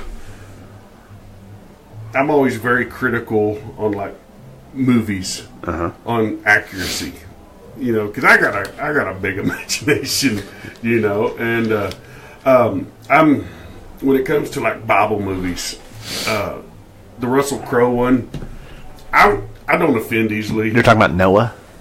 No, it's Exodus. Exodus. No, Exodus was the what? Not the Russell Crowe one. Exodus was the Christian Bale. Christian Bale. Okay. Clown. And I get him mixed up sometimes. that one I have mixed reviews or mixed feelings on. I walked out on Noah. I thought that was the stupidest movie I've ever seen. Yeah. I left. They tried to make it. To me, they tried to make it like the people were regular, regular Moses, regular so and so and everything, and I think they failed in that. They tried to. To me, when I want to watch the story of Moses, I go to the Ten Commandments, the old Charlton original Heston. They followed the Bible teachings when they made that movie, and to me, my thinking's weird because I don't know enough about the Bible to give anybody a valid argument. I know what I believe. I got lots of books you can read. Well, but I also believe in a lot of other theories and stuff of, I don't know this probably going to piss a lot of people off, but I do believe that there was a high likelihood that Jesus and Mary Magdalene were married. I never believed that she was a prostitute or a whore.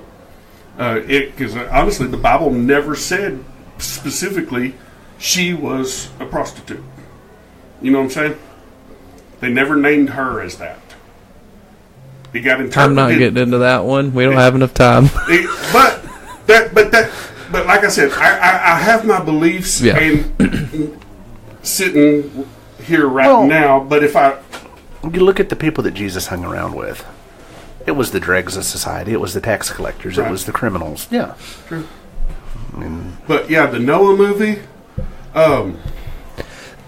I like a good fantasy movie. I love the Hobbits. I love the Lord of the Rings. I love, I love Star Wars. I love all that kind of stuff. The new ones suck. But now, Noah, the prequels or the Disneys? The newest one sucks. Okay, I'll give you that. Since we went on this topic, now I can talk. The Force was not with you. I really thought The Force Awakens was really good. It left a lot of things open. But Disney won't use the multiverse, which was great. Which is probably the best part of Star Wars in general.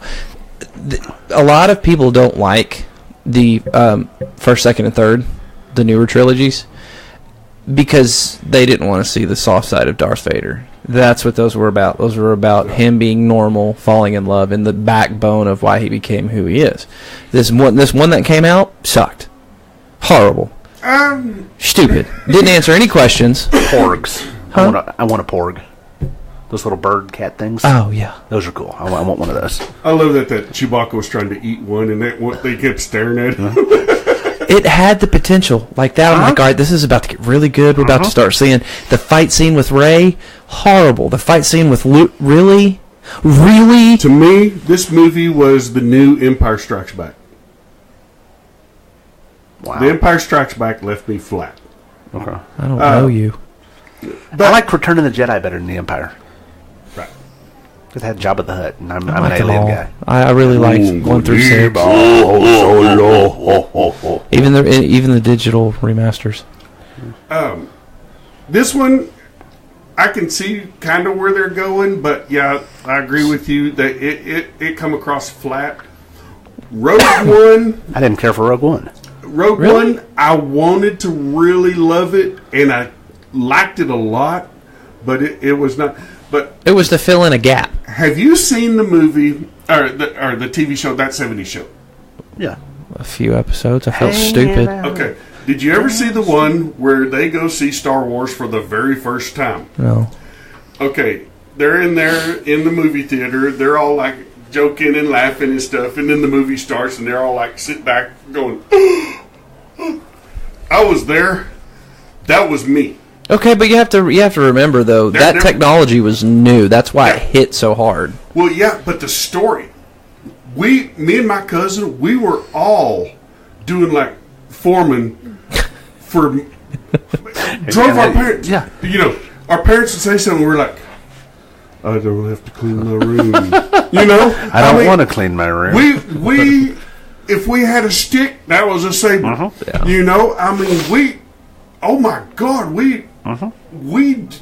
that was there were nerd movies before, but this one was the epitome, the nerd movie of all time. See, and what Star Wars was to you guys, Jurassic Park was to me. See, that's how that was mine. That where you just. And I was so I loved Jurassic World, but I was so disappointed because the dinosaurs in it were not to scale. I mean, the plesiosaur was not that big. There's not a plesiosaurus in Jurassic World. You know what I'm talking about. I'm not helping you. No, the word you're looking for is mosasaur. Thank you. I'm law now. The thing that comes flying out of the water and grabs him at the end. Yeah, that's like the size of 50 blue whales.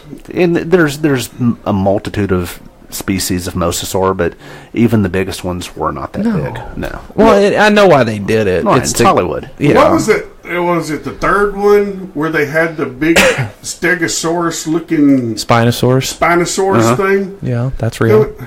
But it didn't look like that. It was a quadruped. I didn't. I'm just saying it was real. All right. But with the alligator nose, you know, and whooping up on It T-Rex. probably would have. And we had an interesting question that came through on Facebook from Daniel Rainville, and I think I'll let you Who? take this one. It says, question, have a friend that refers to ghosts as fallen angels. The fallen. What's y'all's take on that? What is y'all's take on that? I got a lot of to say. There's only one fallen angel, and his name is Lucifer. Well, his father. He may have brought. Well, thank you for finishing it for me. He had a group that went with him, but since then, no. And I don't think there's wandering spirits. I think it's demons and. I honestly think I think as far as like demons go, I think they are as hideous as what people picture them. They can. Or that picture that we were shown earlier today. I think they don't actually appear in front of you. I think they get in your head. They feed on your fears. They feed on whatever your more and more as Hollywood goes along. People's visions of demons turn around, and I think they get in your head and they feed on the people's fears.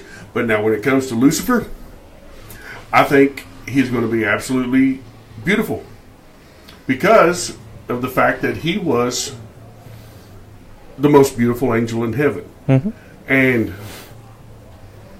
But he's so vain, he's so evil, he won't take it. But, if you look at this is my view of the end of times. When Jesus, I won't be here for that. Back, I won't either. But when the devil's supposed to come back, mm-hmm. and they're supposed to be for 1,000 years, I think, or am I getting that backwards? Anyway, he's represent. It says represent what you want to see to tempt the faith. I can see that. Okay. Well, he's supposed to come back and unify the whole world under his rule until Jesus comes back. It's going to take somebody very charismatic, very appealing to the eye for both men and women. We experienced that recently. And Obama didn't look that good. That's not what I was implying. No, but I'm just saying. I think it's just. I don't know. It's like I said, I don't know enough about the Bible. Maybe you need to start reading. Yeah. I got some great books, some great apologetic books. And see, one thing I did do, and it's Case for Jesus, probably Christ works against my thinking and clouds my judgment because he's got a better handle on science versus faith than I do. But that was a hard fought battle. Right, I promise you. but you're educated in the sciences, and you are relatively educated in theology. Yeah, relatively. Me, I was a back row backsliding Baptist. I know. And I haven't heard that in forever. I'm a 3 beer. I grew up in the church. I'm by no means. I believe in Christ. I'm not. I don't live the life. So you're a 30-fold. I'm a what? A 30-fold. What's a 30-fold? 30, 60, 100-fold Christian. Basically, which is where I knew you were going to lead to. You believe in it, but you don't live your daily life based on that, and that's not. You don't go out and try to reach people. You're like, I'm a Christian. This is what I believe in, and boom, I'm done. Right. This is what upsets my wife and my pastor. I have my beliefs, but I believe I believe my fate's already sealed. I'm where I'm at physically and mentally because of the choices I made in my life, but at the same time, my past. I've tried to live a good life, but at the same time, had to do bad things to protect. God, can we have another hour? Does that make sense? I wish we could have another hour, man. We got no time limit. Well, okay, let's. There's nobody after that. But I'm just saying. Do you think your fate is sealed? You think it's already been written? It's like, okay. Yeah. Well, see, then do you believe in free will?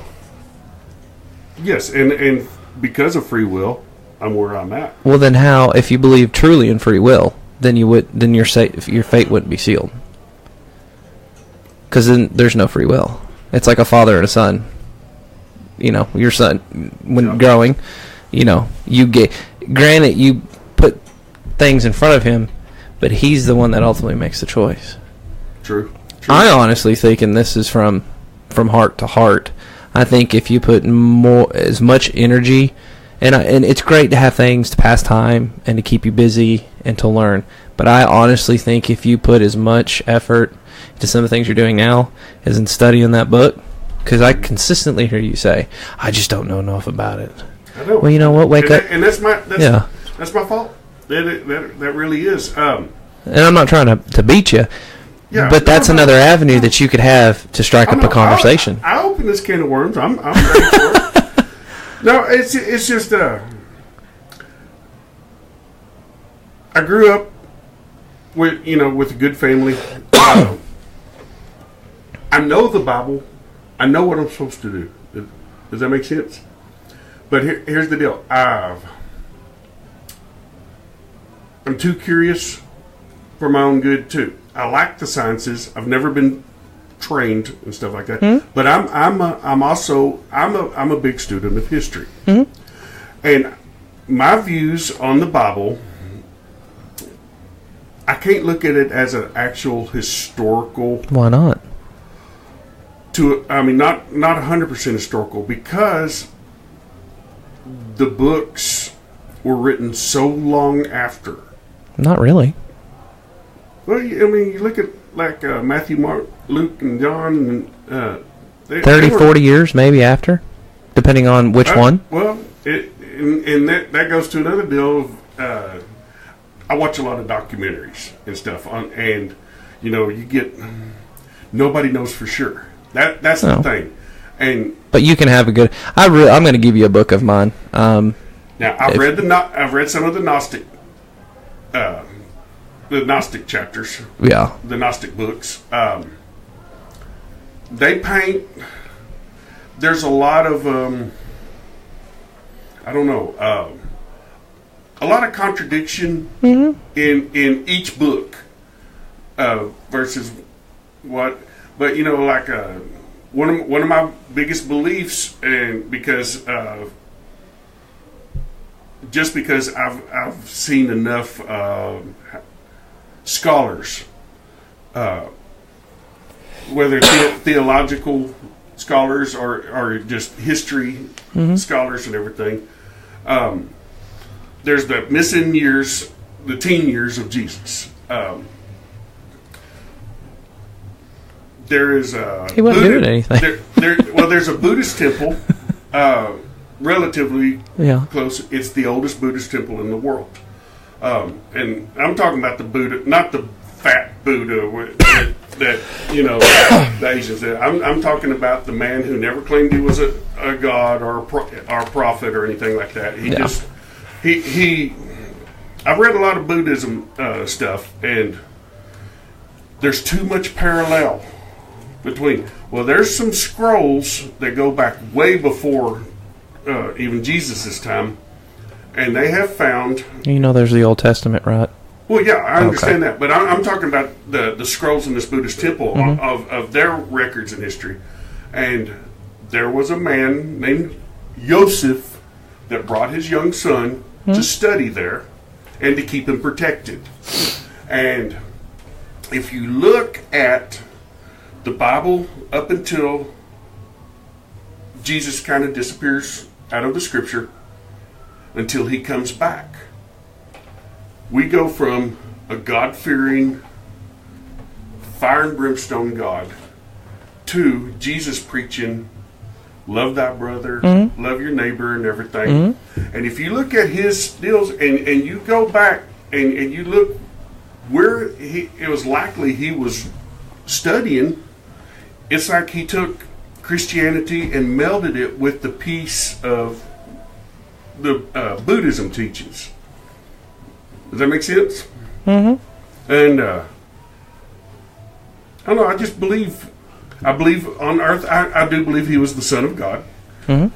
But I also believe he was a man on earth. Well, it states that. Well, yeah, but they had their customs. A man marries at this age, and everything. And I do believe, I know it's the Da Vinci Code book and all that stuff. Well, I want to know where you're pulling that from.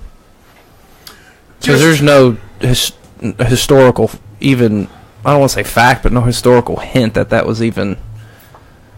Of him being married? Yeah. There's a lot of talk about that. It's... This is your realm, not mine. I know. I know I sound like a nut. No, I think what, my personal opinion, I think there's a lot of thinking and searching in other realms where you shouldn't be looking for those answers. Right. And I probably... You're probably there's hitting the nail on the head with I wasn't very similar to that thinking. I was very similar to how in the world can you expect me to believe something that was written by man? First of all, it wasn't written by man. It was written by God. He's the author. Where's the facts? And this is where I'll spend a few minutes on this, and then we can save this for a show that we can do on mine. It is not publicized how many documents there are actually, it's not out to the public. It's not like, hey, there's 20,000, scrolls of the book of Matthew, and they all line up. Which one have you read? The thing is, that's one of the biggest things with Christianity, especially after I read this book. I believe it's called The Case for Christ. I read that book. Josh McDonald or... Yeah. And then Christian apologetics. Right. It tells you how to defend and what are the actual facts that are in museums you can go to. Oh, yeah. I think that's part of the issue is, one, pastors don't touch on it enough. Pastors are so worried what's going on in let's say Canada, Mexico. Well, I don't want anybody thinking, because Pastor Troy at ours, I'm not saying him. There's a lot of, every church has their deal. I mean, I'll be the first to say there's a lot of things that, that goes on in our church that I don't agree with and I don't like. Right. But it's not my mission. That's not what God has called me to do. So I've got to get past the butthurt stage. That was always, I think, one of my biggest pet peeves against organized religion. Yeah. Was it seemed like I was baptized, born and raised Baptist. They take bits of scripture, yeah, and mold it to their liking. Yes, yeah, and then my grandparents were strict Church of Christ, and they took bits and pieces of that. I have yet to find a church that takes the whole Bible. Come to my church, and I'm telling you, blow your socks off. I'm going to with my wife to this church with her, and it's a very progressive church. Mm-hmm. I'm still old school in a lot of stuff. Well, and we were raised Baptist and Methodist. So going from formal to informal to right, you're going to hell. Oh, exactly. Very. No, I completely get what you're saying, and I want to save this for a show for us. Yeah. Well, I will tell you what started my downfall with the church. And it left a bad taste in my mouth for years and years and years. And I honestly never started going back to church until my wife started going. Yeah. When I was 13, I started my own band. Country band. We got really popular around here. Mm-hmm. I was the lead singer of it. Everybody else in my band was a year younger than me. By the time we were 16, we were playing at Billy Bob's. We were playing stuff, all around the Fort Worth. I went to a little Baptist church, and I'll even say the name of it, Sand Flat Baptist Church, between Grandview and Cleveland. We had the coolest preacher and the coolest youth minister. I was in the church choir. Yeah. My band members come to church and everything. Of course, we were still 16. We did stupid stuff. We drank. We did all that stupid stuff 16-year-olds do. But our preacher we get Sundays, we'd go to Sunday school, we'd have church service. Everybody stayed at that church all day long until evening service. We'd have, we'd get out our guitars with the preacher and everything and be playing everything from George Strait to Led Zeppelin to, to you name it. Their views on what we did playing, their views was like, you can't preach to, you can't bring the unclean to the church if you don't go where they're at. And so they were. My job's not sitting here to preach to somebody that's already. I'm out trying to reach people that aren't. Right. And and we played locally, like at the Western Place or something like that. Half the congregation were our biggest fans. Mm-hmm. They were there. They're people. Mm-hmm. They got called back to Florida, back to their home state. Mm-hmm. We got this new preacher. Me and my band, we went on the road for a little while. We'd go out on the road for. Oh, we're getting a phone call. We are? Oh, that's my wife. No. Hang on, let's see what she got to say. Why did you open this can of worms? You're supposed to be home already. Hello? Hello? ¿Qué pasó, güey? You're on the air. Hi. Hi, baby. So, sorry, we missed a lot of the show. I was working anyway, but, so, doesn't sound like y'all are talking about paranormal stuff. Did I miss something? No, we kind of got into I bring Jesus wherever I go. We kind of got into we're the weird stuff I am in my head on anything. Well, Can you clean that up? yeah, hang on. Tonight got off with a weird start. We took a phone call that turned out to be a little bit more involved and a little bit more demonic. Yeah, that was the kind of word I was looking for than what we were necessarily expecting, and yeah, that kind of threw the whole rest of the show off. Okay, you guys are supposed to control the show. You're the host. I do control the show. It wasn't controlled chaos. It wasn't the call got out of the call didn't get out of hand. What it was the subject of it was very shocking, very. It wasn't at all what we were expecting. I mean, I was expecting a story. I wasn't expecting.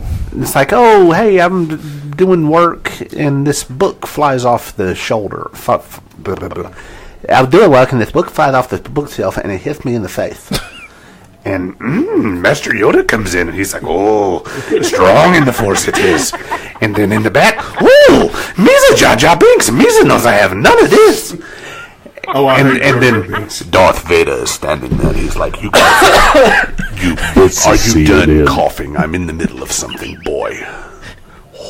That's creepy. No, but it didn't. It was a very scary situation that this caller got into, and it was very like, oh crap, we damn. Yeah, and I'm reminded of a epic poem that came out in the early to mid 1980s that says, "When it comes through your floor, unless you just want some more, I think you better call Ghostbusters." Yeah,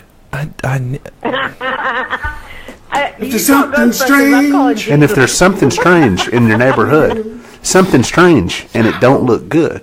Who you gonna call? I'm witnessing to your husband is what I'm doing. I know, and I hear that, and maybe he does need to try your church. Hey, you come on too. It's not my church. Don't you put that on me. Don't you put that evil on me, Ricky Bobby. Don't you put that evil on me. No, it's like can go fast. I can relate. You're not first. You're last. My granddaddy was a pastor, so of course I had. In the very beginning, I had high expectations with no factual backing. It was just internal. But once I started saying, okay, well, if I'm going to be a part of this, I need to know about it, and I need to find fact from fiction. Well, I in my situation, I was not just me, my whole band. We were very involved in the church. I mean, we were there on Wednesday nights, Sunday nights. I mean, we loved that church. Well, that's where church has gone wrong. And when we weren't doing our normal teenage things, we were at the church, and the new youth minister and the preacher, we got back from a little tour, and we come back, and we hadn't met them yet, and I'm in the choir, we go in there and sing and stuff and doing that, and after the service, someone said, Pastor so-and-so and the youth minister want to talk to you in the office. Yeah. And I walked in there, and they introduced themselves, and I introduced myself, and they said, we think you need to find a new church. See, okay, that right there. Who the hell do people think they are when they do that? Because that's not between, and I'm sorry, but I've heard situations. Oh, yeah. You don't do that to people. Yeah. I'm 16 years old, okay? Yeah. Well, that's the problem. The church does that now, but in a different way. Well, they asked me and my whole band to leave, but it broke my heart. Yeah. But I probably didn't help my case anything because it pissed me off. The hormones. I give them a few choice words. And that's why there is a school in Keene, which I will never, ever endorse, because they treated me that very same way. I was a green behind the gills, fresh out of college student up there working for them. They attacked me and I'm going off on a rant because I've been sitting on this all day. They attacked me up there because, we can't brainwash him into thinking just what we want him to do, that God creates this entire group of animals, and he's like, I don't want those on my boat, so I'm just going to wash them away. Those sons of those people had the audacity to tell me that just because I think differently than they do, that I'm going to hell, and that I have to spend an entire eternity there because I think maybe God spent a little bit longer than 6 days on a dinosaur. You don't... Well, that's not the whole purpose. No. That is not... No. Now I'm going to go on my little rant. That is not the point of reaching people for Christ. That's not what Jesus was about. Right. Jesus was about going out and helping people. Mm-hmm. Well, that honestly, that broke my heart so bad that I did not... Oh, she left us. I did not really regularly attend a church. Yeah. Until just here recently. Yeah. And in that meantime, I'm a voracious reader. Yeah. And voracious, I like that. Yeah, dude. I'm talking between me and my mom and my son, we'll go through 30 books a week. Yeah. And anything I can get my hands on. But like I said, I'm a student of history, so I started reading a lot of I like the ancient history stuff, medieval times, Roman times, Greek times, all that kind of stuff. And then I start to get into that's my guitar. Well, I don't want to. It's past my bedtime. I do want to reach my hand out to you and your lovely wife. Any Sunday or Wednesday you want to go, come on. And we are going to go ahead and call it a night here on Johnson County Paranormal. I think we've had a very interesting episode tonight. We definitely crossed back and forth into a few different topics. To see us drunk. Yeah, no kidding, right? And we have a brand new outro, too, that was just as good as the Let's intro. hear it. Are y'all ready? Go.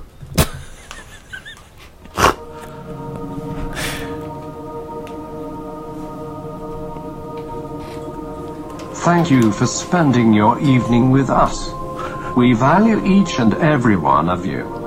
Join us every Friday night on Johnson County Paranormal from 7 to 9 p.m. Central Standard Time on JoCo Community Radio. You'll be able to watch past episodes online. You can find us on Facebook at Johnson County Paranormal and also in JoCo Community Radio. Please like and share us. Do not forget to download the TuneIn Radio app for your phone or tablet to listen to this station wherever you go. I am Rochester, your Master of Ceremonies. For me, Professor Josh Turner and Master Sasquatch, we sincerely thank you for tuning in. We hope to see you next week on Johnson County Paranormal. Have a wonderful week. You were so excited.